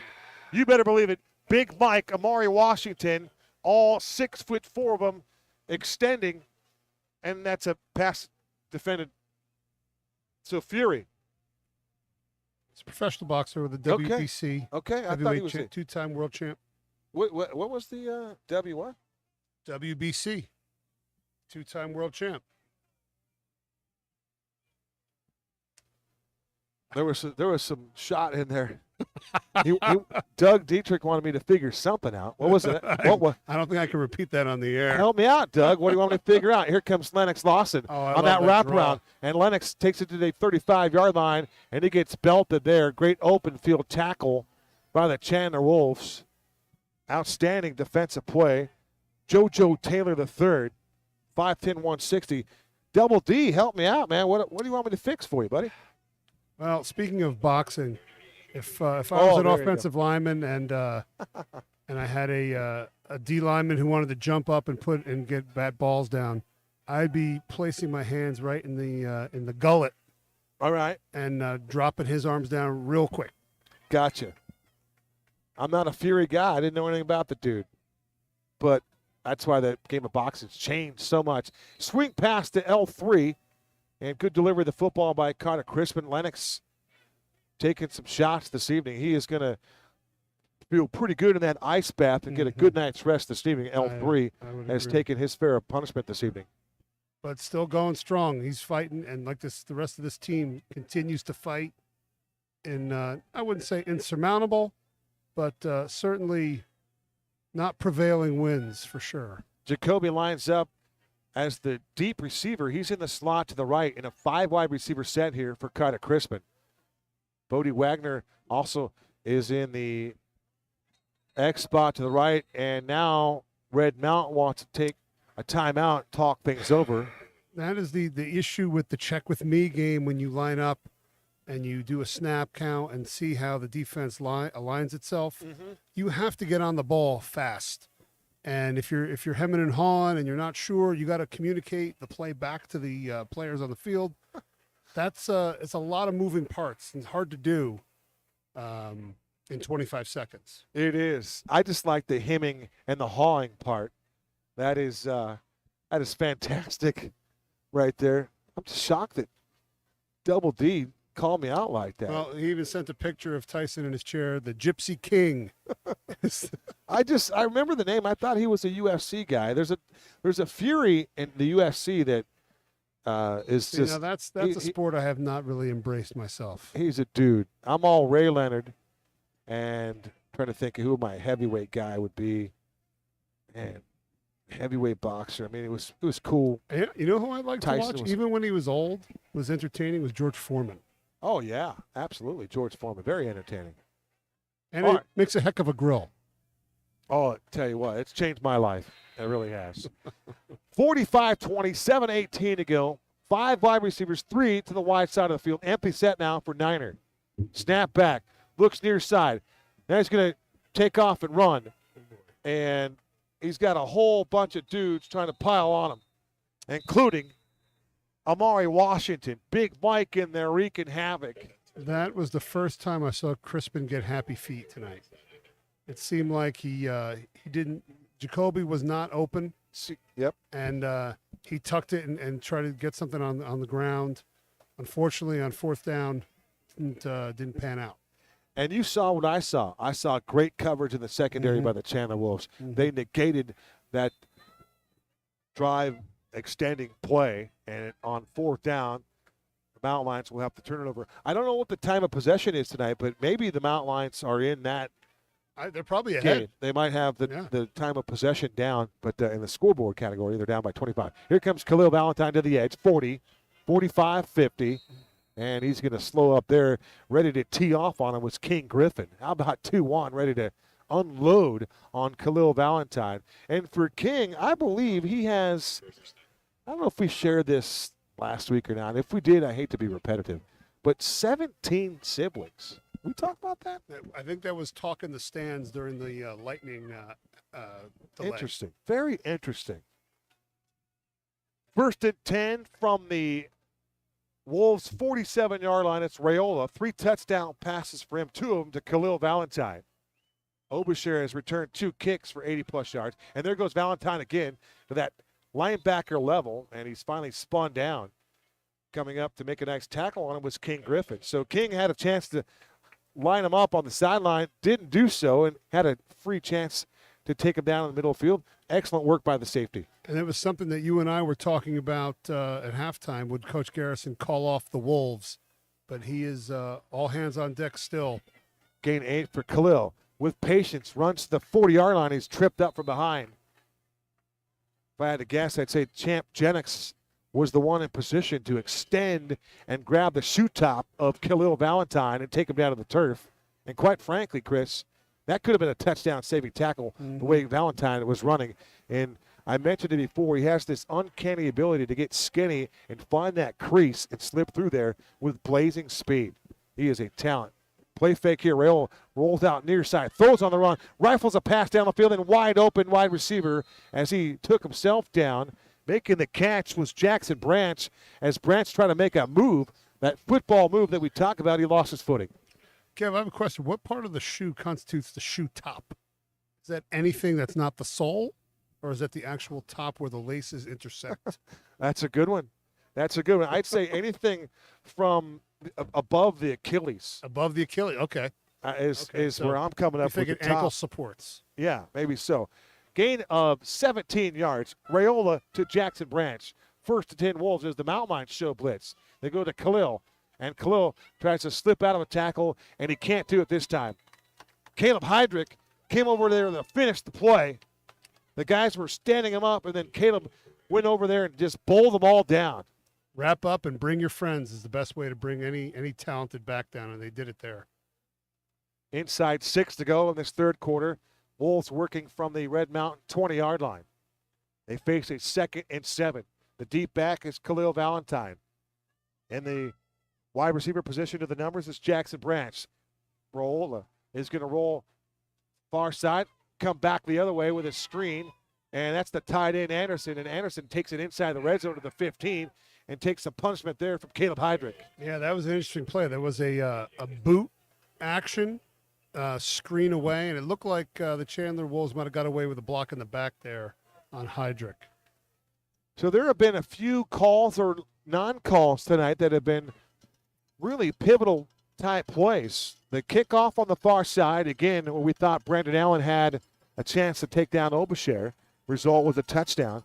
And then that Jacoby Lane touchdown in the back of the end zone. Still something I'd like to see again, to no avail. 4:42 to go, third quarter. Under center, it's Raiola.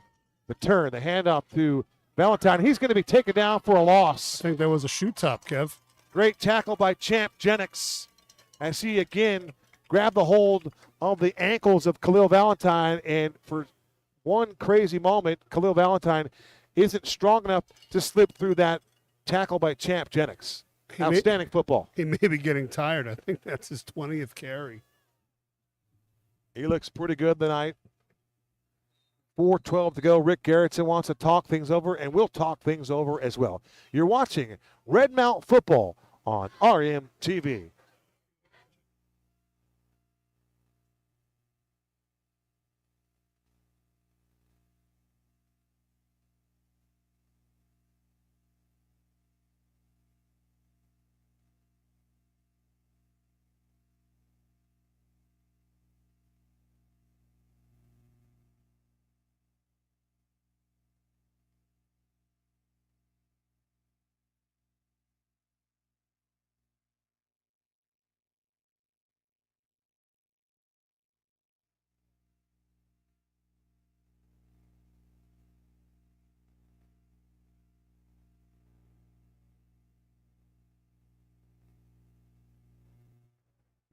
Welcome back to Austin Field, home of the Chandler Wolves. The undefeated Chandler Wolves are currently 9th in the country. Chandler Wolves. All right, this will be a field goal attempt for Adriano Pilato. This will be from 37 yards away in the middle of the football field, in between the hashback. Snap back, the hold is down. The kick is no good. I think he pushed it wide left and left it a little short. A very uncharacteristic miss by the Chandler Wolves. 4:06 remaining in this third quarter, and the Mountain Lions will get the football back. They get a little stop on the Wolves' offense this time. That is winning within the game on one series. You'll take that and you'll roll with that. That's a positive that you can build on going forward, and let's see if the offense can come out and get something going again. They were moving the football and stalled on the 30 on the last drive. Carter Crispin in the backfield with his running mate Lennox Lawson. Bodie Wagner lines up to the outside. No Tavion Sung, still out with that bad AC joint. I wish Tavion well. That young man was emotional before the game. He knew he wanted to be out there with his teammates. Had a tough time. There goes Jacoby Lane in motion. Snap back. Crispin wasn't ready for it. Now it's Lennox loose. Well, excuse me. Lennox Lawson right there. Just missed. Okay. You don't want to go shoe top. How about shoestring? I think Lennox Lawson was within a shoestring of breaking that one to the distance. The alliteration tripped you up there. Lennox Lawson almost got loose. That's exactly what happened. Well stated, CA. I got so excited for Jacoby Lane to go back the other way. I thought, he's not going to throw the football here, is he? Lane lines up in the slot to the right. There goes Lennox as he leaves the backfield, lines up in motion. Now he's got single coverage on a linebacker if they want to take it that way. And Lennox is going to get the football. Low pass, and he can't bring it in. It was low behind him. Yeah, just below the knees and maybe towards the top of his shins. And he tried to bring that football in and was unable to do so. That'll bring up a 3rd down at 4. Possession play for this Kyle Enders-led football team. Coach Enders 3-1 in his first year. And perhaps Coach Enders hasn't had the opportunity to play a football team like he has here this evening against the Chandler Wolves. 9th in all of the land. Crispin, play fake. His pass is incomplete. He wanted Bodie Wagner, but because the pressure came in the form of that pressure, Amari Washington making things oh so difficult. Jeremiah Young also double forced the issue, and Carter had to release the football a little bit too early. Yeah. And he also had to put some height on that pass. Mm-hmm. Yeah, when your big tackle's getting in your throw lane sooner than you'd like, he's just trying to get rid of the ball and trying to deliver it to Bodie. I was asking CA off the air. We always talk about that. The best conversations are always off the air. But I asked CA who he had to face at Virginia Tech, one of the most storied players that he ever went against. And he said 99, Warren Sapp, Miami Hurricanes, huh? That Miami defense was ridiculous, and Ferocious. he was playing in front of Ray Lewis. Yeah, they were very good those first years. But my last 2 years, we beat them twice to win the Big East. So we got their number eventually. And those guys, left early and went to the NFL, thankfully. Was that Edgerrin James time after that? I think that was before That had to Adrian be James. that'd be before Edgerrin James. You're thinking Warwick Dunn time, maybe, huh? Worked on with the Florida State. That's correct. You're right. Oh, and finally, there's going to be a call. The big fella, Big Mike, in a rushing the punter situation, is going to get tangled up with Carson Mouter, and more than likely, Big Mike is going to get flagged at least for 5 yards. If it's not unsportsmanlike, it's definitely running into the kicker. Will it be enough for a first down? We're going to let our white hat official tell us that one. By the way, not signaled yet. we would like to give a shout out to Kimberly Carr. Kimberly's Hey, Kim. watching the game with Seth Barron. Seth continuing to rehab that ACL tear. He's watching the game at home with his pops We miss you, Seth.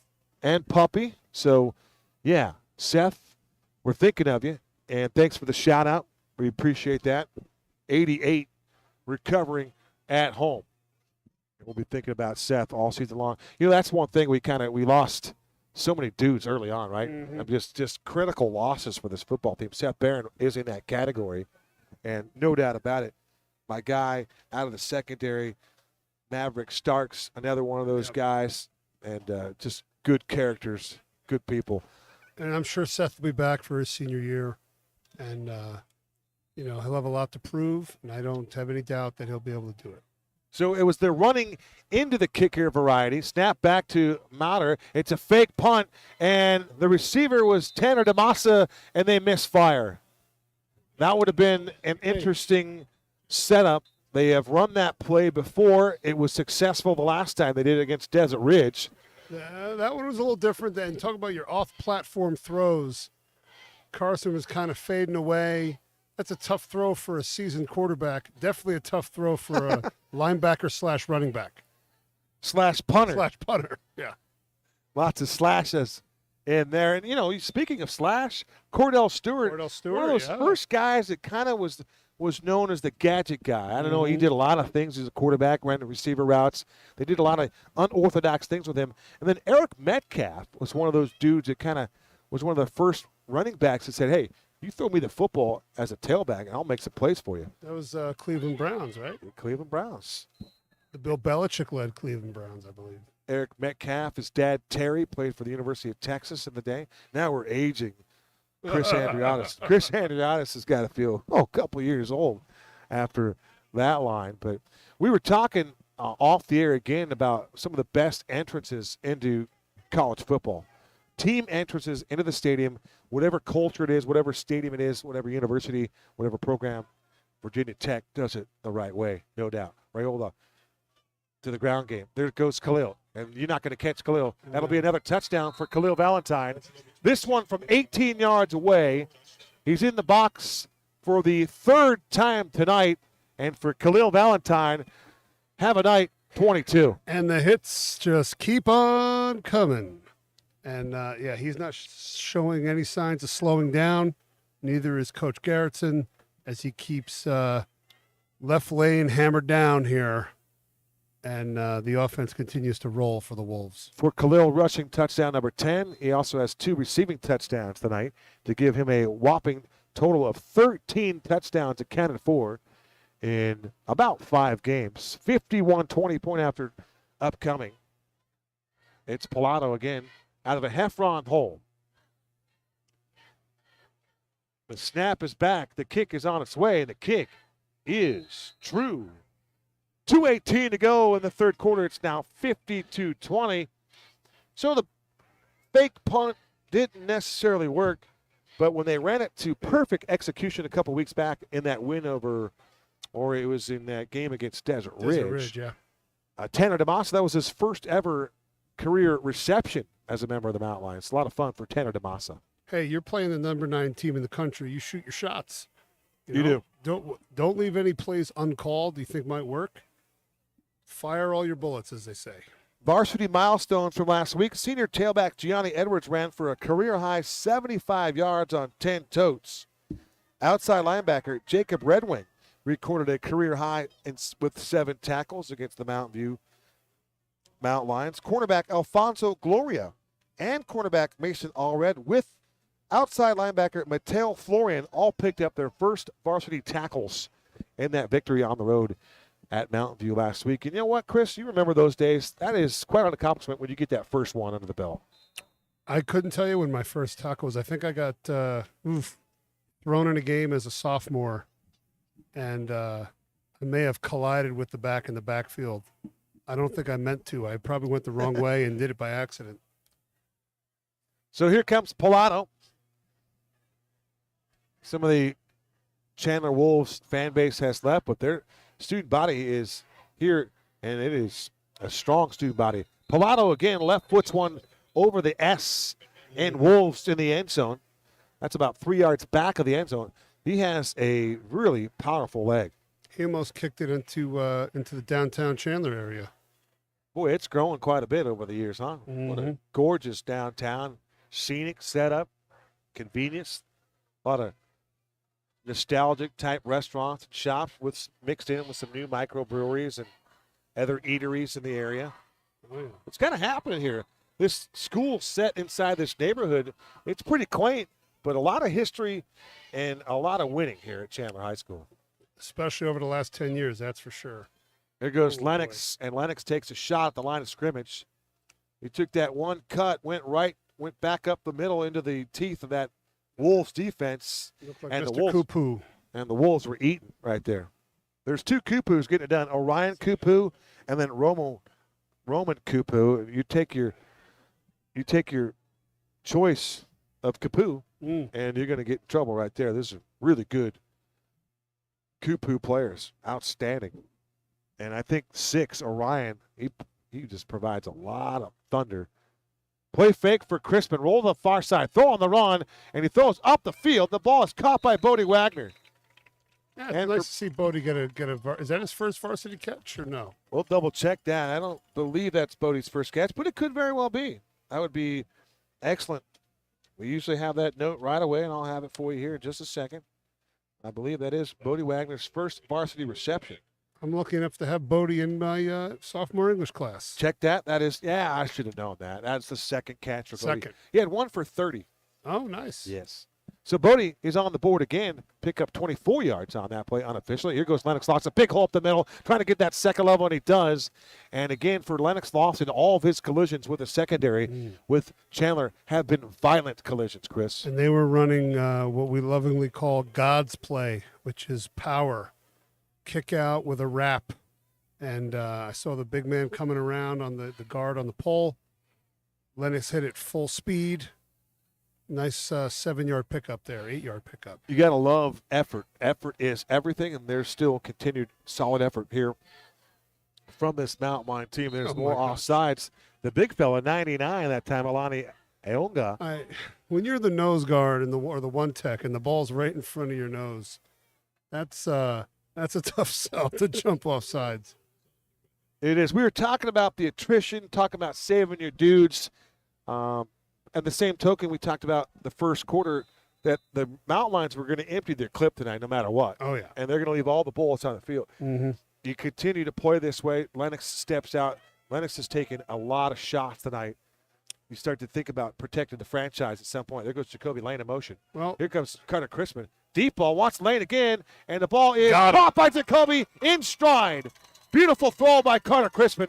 Lane one in the breadbasket, and Jacoby Lane beating double coverage to the edge, brings that one in. Outstanding play. Yeah, not to be outdone. Crispin on a perfectly thrown ball there, dropped it right into his crook of his arm, as they say. 42 yards, Carter Crispin to Jacoby Lane, and that's off that big play to Bodie Wagner that set that up. So the final minute of this third quarter, the Mountain Lions continue to fire bullets. The deep back is Gianni Edwards. There goes Jacoby in motion. Play fake. He wanted to Aviles, can't get him. Crispin throws on the run, and the ball is going to be nearly intercepted if it's not picked off. Let's wait for the call. Yeah. I'm waiting for the official to indicate. It looks as though that it's been a ball intercepted in the end zone, but we're going to wait for the officials to talk it over. I think they're figuring out whether he was on the ground and then got up and tried to run, or so whether it's a touchback situation or not. Or maybe not. Maybe not a catch. Well, there's a penalty marker as well, so let's sort that out. There are two things that need to be. Either way, it looks like the Mountain Lions are going to keep the football.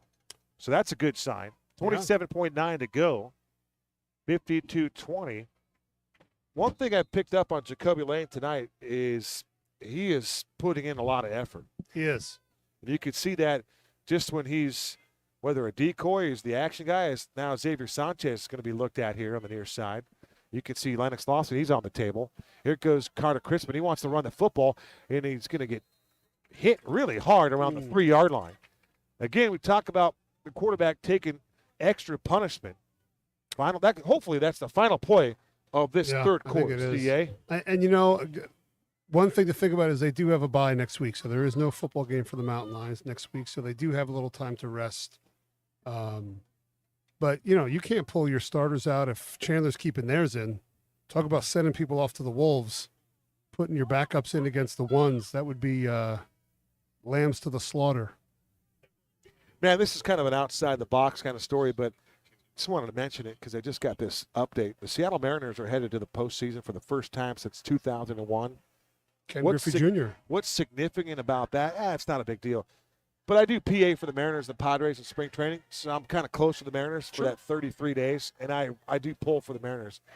Everybody knows I bleed Dodger blue, but, man, I'm so happy for the Seattle Mariners organization. Congratulations to the entire Seattle Mariners organization for reaching the postseason for the first time since 2001.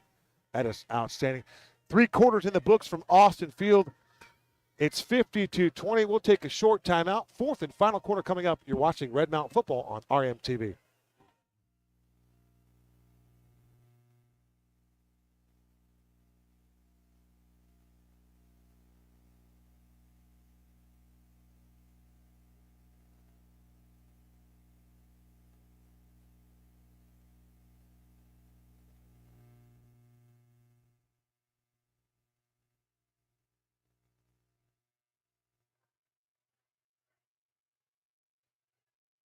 We move to the north end of the stadium here at Austin Field. Kevin Derryberry alongside Chris Andriatis.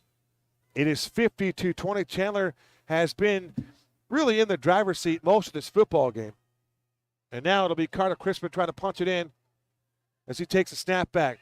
Rifles a pass in the slot, and the ball is incomplete. He wanted Gunnar Moore. Good coverage provided there by another Kupu, Orion Kupu. You could argue that he arrived before the ball did. That's a tough angle for the ref to see from where he was set up, though. Now you got to factor in Jacoby, single cover to the near side. Oh, no, they're double them now. Well, yeah, you see the safety come over there, and they're going to shadow him, but you wonder if they're going to take away the jump ball, and they're still going to go after it. And now Jacoby's going to be shoved out of bounds. That's a penalty marker. That's an easy call for the back judge and the head linesman. It was indeed, he had a cornerback on him, and then the safety came over the top to provide that double coverage, and that was a no-brainer. I was just setting it up, Chris, thinking they're going to go to Jacoby here regardless, and they did just that. And why wouldn't you? Yes. Yeah, you can imagine the frustration on their corner, too. I mean, you do a pretty good job of staying in position, and then he just jumps up and takes it over your head. So Jacoby has 2 touchdown receptions already. He now has 6 on the season. He's making a bid for his third. He's had 4 touchdowns in his last 2 games as Jacoby Lane. And it goes Bodie Wagner. First and goal on the 3, you have to punch, or the 2, you have to punch this in. Lennox is not in the game. He's going to go down and look at the monitor. This is Gianni Edwards. He's the deep back. He gets the call here, running straight ahead and powering towards the goal line and punching it in for the touchdown. It's Gianni Edwards. Give him 6. I love it. Like we said, there is no quit in this team, and it's evident by the way they're fighting here tonight. Edwards running behind Oz, Whitney, and Anthony Martinez, punches it into the end zone for his first varsity touchdown for Gianni Edwards. And the Mountain Lions get a touchdown at the 11:45 mark of this fourth quarter. Point after try here, upcoming here for Shekinah Rigrish out of a Chris Castaneda hold. Wolves showing blitz. Here comes the pressure. This snap is back. The hold was good, and Shekinah buries it once again. She remains perfect on the season. 11:45 to go on this one. It's 52-27. And we talked about the no-quit attitude. Yeah. The no-quit attitude. Gianni Edwards in for Lennox Lawson. Gets the touchdown the first time he's visited the end zone. And that's always a fantastic accomplishment for a young varsity player. I would imagine. I never got to do that in my entire football career. So we actually had a tackle eligible play when I was a senior in high school, but the dang quarterback wouldn't deliver the ball in the right spot. You know, if I was coaching at CA, I would find the talent. I would find the rhythm that you possess, the athleticism that you Rhythm's have. going to get you. And I would say, hey, get this guy the rock. Some way, somehow, tackle eligible, whatever it is, I got to find a way. If nothing else, I'm going to line you up in a rhino package. First man through, just hold on to the ball, big fella. Yeah, we didn't do any of that stuff. They did have a tackle eligible, but Come on. No innovation back in those days, huh? oh, I mean, innovation was I trips. got you as a gadget guy. No? No, this is my playing career. I could make suggestions. The coach would look at me like, just shut up and block. No, I know what you're talking about. So Berea on the fair catch. That's the second time Shekinah has found 2-8 on the return. That was back when ships were made of wood and men were made of steel. Okay. That would be what was that in that Titanic? Oh yeah, at least Before back then. BT, before the Titanic, maybe? I coached with a guy who remembers going to watch his older brother play, and after the game, he folded up his helmet and put it in his pocket and went home. His helmet. His helmet. Wearing those leather hats back in the Oh, day, yeah. right? All right. All right, back to work for Dylan Raiola. Are you surprised that Raiola is still in this football game, along with Khalil Valentine? Valentine had a chance to get tackled in the backfield, and he escaped the pressure, and then once again, more big-time hitting by Caleb Heydrich. By the way, Coach, it was we had no idea who was going to have success tonight, but we thought that we knew what we were talking about. We thought Jacoby would have some success. But you do recall my Keys to impact the game. player of the game on defense was Caleb Heydrich. Caleb Heydrich. The Ginge. A TFL for 44. And he bottled up Khalil Valentine, and that is not easy. There goes the incredible receiver, Obasher, and he's loose again. And there he goes, 50, 40, 30, 20, goodbye, 10, 5. That's a third touchdown in this game, a 70-yarder for that young man again. And the homecoming festivities did not tire him out one bit. Tyreek Styles Obasher has visited the end zone for not once, not twice, not 3 times. Chris Andriotta said 4 times he's been in the box. Little Espanol, cuatro. And, yeah, he's got some wheels, man. He can roll.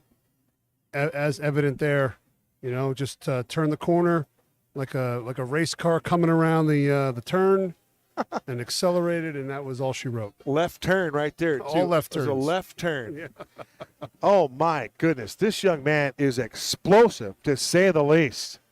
Tyreek Styles Obasher. We already gave you the NFL comp. It was Darren Sproles. Snap back. Here comes Damasa. He couldn't get it. The kick is true for Adriano Pallado. Man, that's a 10:48 lot to of go. points.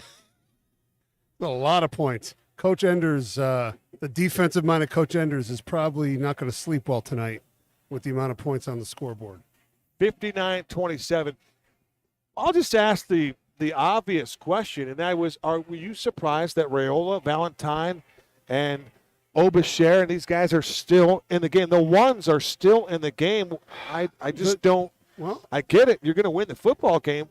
maybe you're starting to work on a few things, but, man, I would protect some of these dudes at this point. I think you have to balance that, and that's why Coach Garrison makes the big bucks. That's why he's 38 too. Yeah, and I think you have to balance it with if you take those guys out and Red Mountain comes out and scores a couple touchdowns, and maybe makes it a game. I don't know.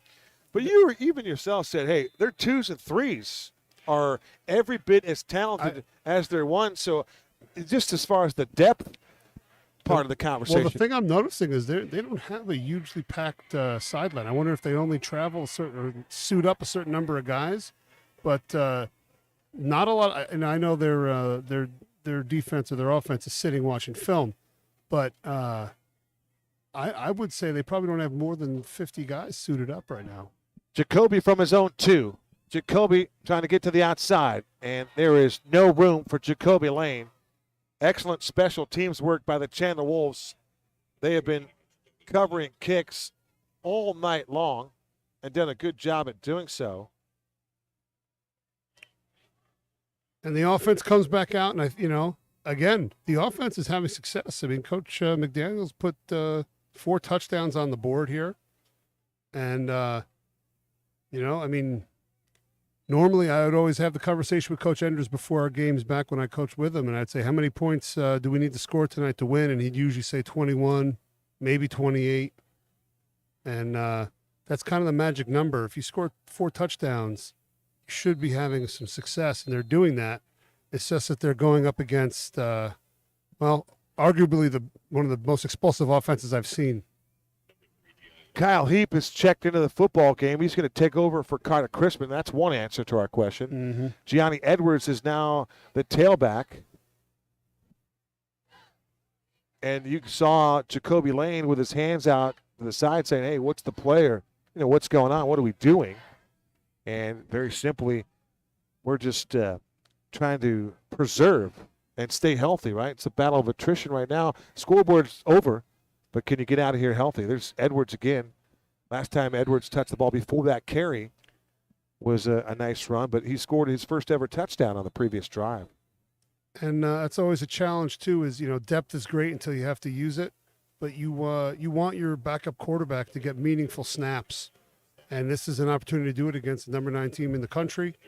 So, I don't think it's a bad call in this situation. Obviously, they're not going to score 4 touchdowns in the last 9 minutes here. I mean, stranger things have happened, but it doesn't appear that way at this point. You just covered yourself right there. Stranger things have happened.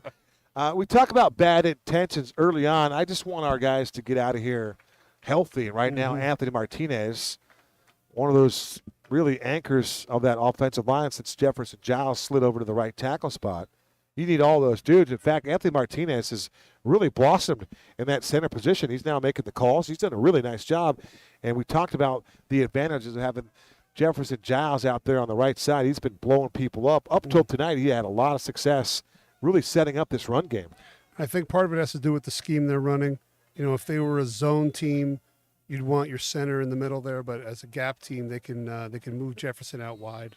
So Kyle Heap exercises the hard count, and he gets the Wolves to jump. So if anybody's watching this game and you start to look at some things you can do to slow down the Chandler Wolves, they're going to clearly use this film and the idea of the cadence.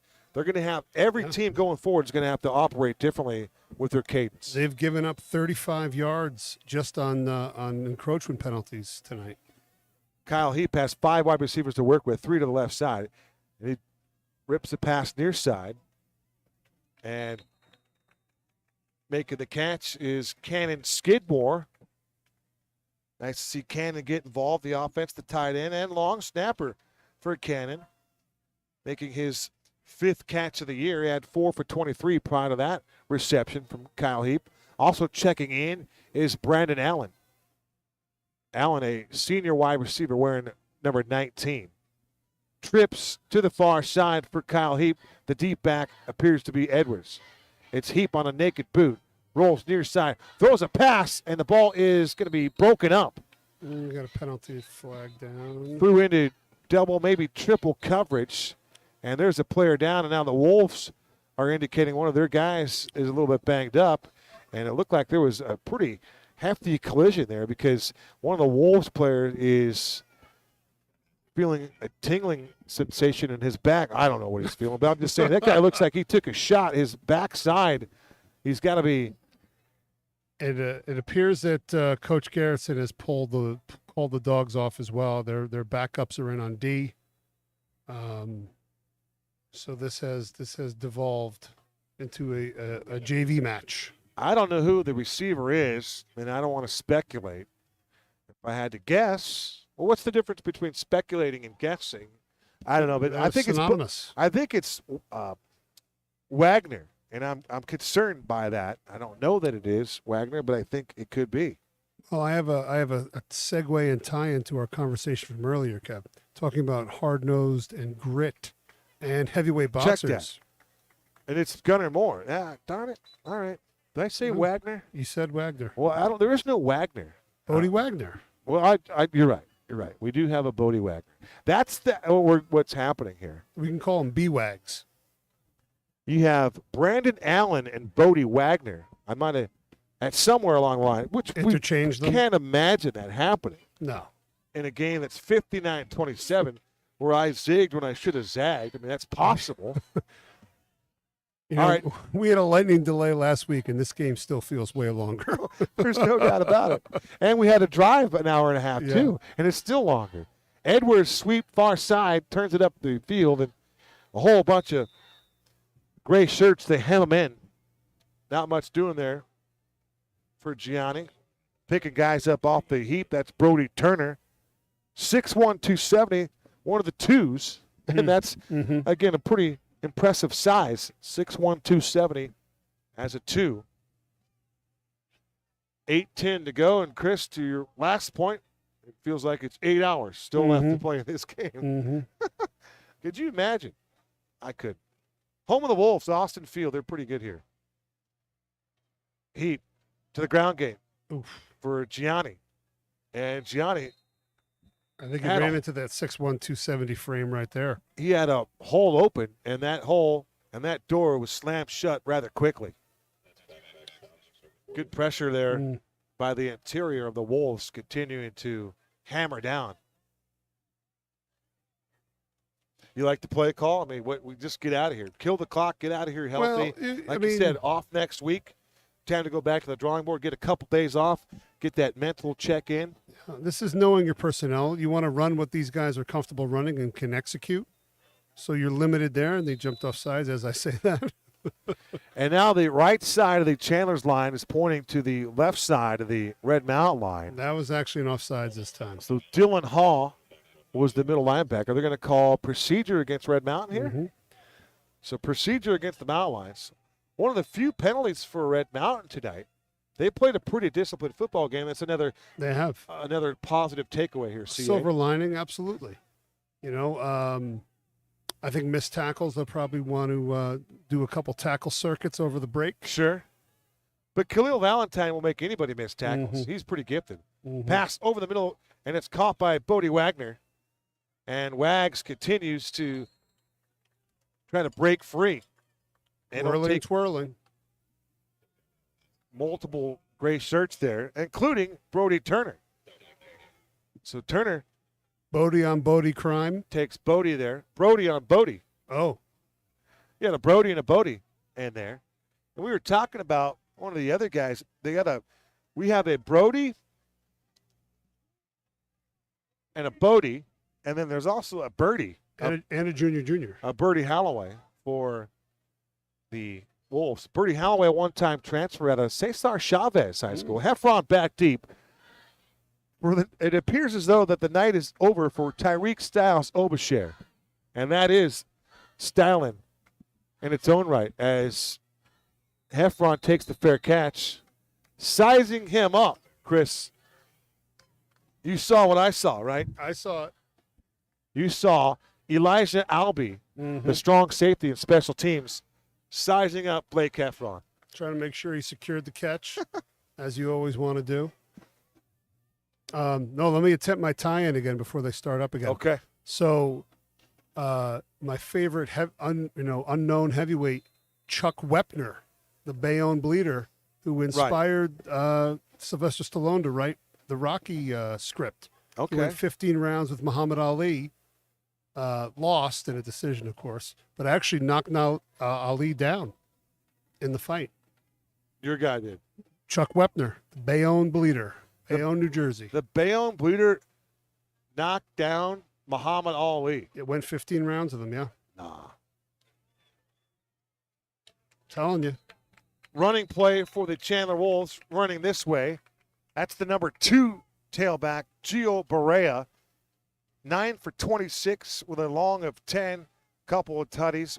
4 carries, 10 yards against Sag U last week. I got all kinds of nuggets, Kevin. Oh, I have a Muhammad Ali story for you. I'm probably going to save it, though. Okay. I mean, I don't know if it'll ever come back to boxing like this at all. There's a screen to the tight end for Chandler. Working up the near sideline was Carter Ochoa, listed as a wideout, 5'10", 165. All right, we just – you can't tease him like that, right? Give it to him, Kev. So I'm at a baseball game at Scottsdale Stadium a few years back, and you kind of look around. We're like the second inning. So still early spring training game. Scottsdale, a lot of activity, right? A lot of personalities. And the game kind of comes to an absolute halt. There's a run by Blake Heffron. He's the backup quarterback. And Heffron takes the football into Red Mountain territory. Drive-through story here, but I see what's going on. I look around to my left, and there is Muhammad Ali entering the lower bowl of the baseball stadium. Really? It's Muhammad Ali, Cassius Clay, one of the most famous boxers of all time, one of the most famous people of all time, right? So What is going on there? Muhammad is seated right behind home plate, right behind the screen. For about 4 innings, he had a major line for people going up for pictures and autographs. I bet. And I'm like, to my buddies, I'm like, come on, man, let the guy live. You don't do that to Muhammad Ali, man. Let the guy enjoy his time here. Sure. This is the later years in life. You could tell that his illness had really was starting to, The MS, yeah. the multiple sclerosis, is that what it was? I believe. I thought so. It doesn't seem like, I don't know what it was. Maybe I'm wrong. It wasn't. on It that wasn't. I don't think it was. Maybe it was. I don't know. He took a lot of shots at the Dome over one. the Yeah, years. he did. Hippa back. He's going to throw it. Are you surprised they're still throwing the football? Let's ask that question. Guys, No, and that always irritated me as a coach, even when I was on the wrong end of it. That quarterback and those backup receivers, they practice all week too. they do. And why should you come out and run your tailback into an 8-man box? That's not good for anybody. Come out and run your offense. Tyreek Styles Obasher on the reception. They bottled him up for the first time tonight. This is Barea. Right side, nothing doing. Good defense as the Mountain Lions underneath holding on for dear life. And if anybody would have an issue with it, they would say, all right, well, then stop it. Caden Foxcroft with his first varsity tackle that I can discern. Anyway, we're now in the 5th inning. The line to meet Muhammad Ali is really, really small now. And I'm like, you know what? That's uncool, but I'm going to take a shot. And I went over there and I got line, and I got a picture with Cassius Clay. I met Muhammad Ali, and the first thing he said to me, he says, "Use a pretty boy." Use a pretty boy. I got a photo. I had my Oakley glasses on. I got the photo at home. But to share that story with my dad, and That's tell cool. my dad that Muhammad Ali called me a pretty boy, I was like, man, I could check out right now. That's a pretty cool compliment from Muhammad Ali, and that's my story. That's an Sticking awesome to story. it. I'm sticking to it. And to I the would end. agree with Cassius. You are a pretty boy. Well, that's not where we're digging out of you, Chris. But I do have you on air mentioning when we had you on back a couple years at 19. You had mentioned on air that I had cleaned up pretty well. I didn't know what that meant, but that was a concern for 30 seconds. Anyway, I digress wholeheartedly here. Hip into the air again. And making the catch and then working up the sidelines is the wide receiver. His first reception of the evening for Carter Ochoa. Been targeted. You know what? That is Ochoa's second catch here in the 4th quarter. He caught one right on the 40 on the near boundary. It's 59-27. Inside 2 to go. Running clock. And the Wolves continue to exploit this defense for Red Mountain. There are a lot of positives for the Mountain Lions to take away from tonight. Obviously, you didn't win the game. You gave up, some points in the special teams and the kicking game, and obviously the defense didn't play the way they wanted to tonight. But there's a lot of good things to take away from this. There is Styles Obasher, and they take him down. Great pursuit to the football. Great team defense there by the Mountain Lions. As a whole bunch of twos got there, Nate Kellett picks up the tackle. And for Kellett, his 4th tackle of the season. But, again, we talk about it.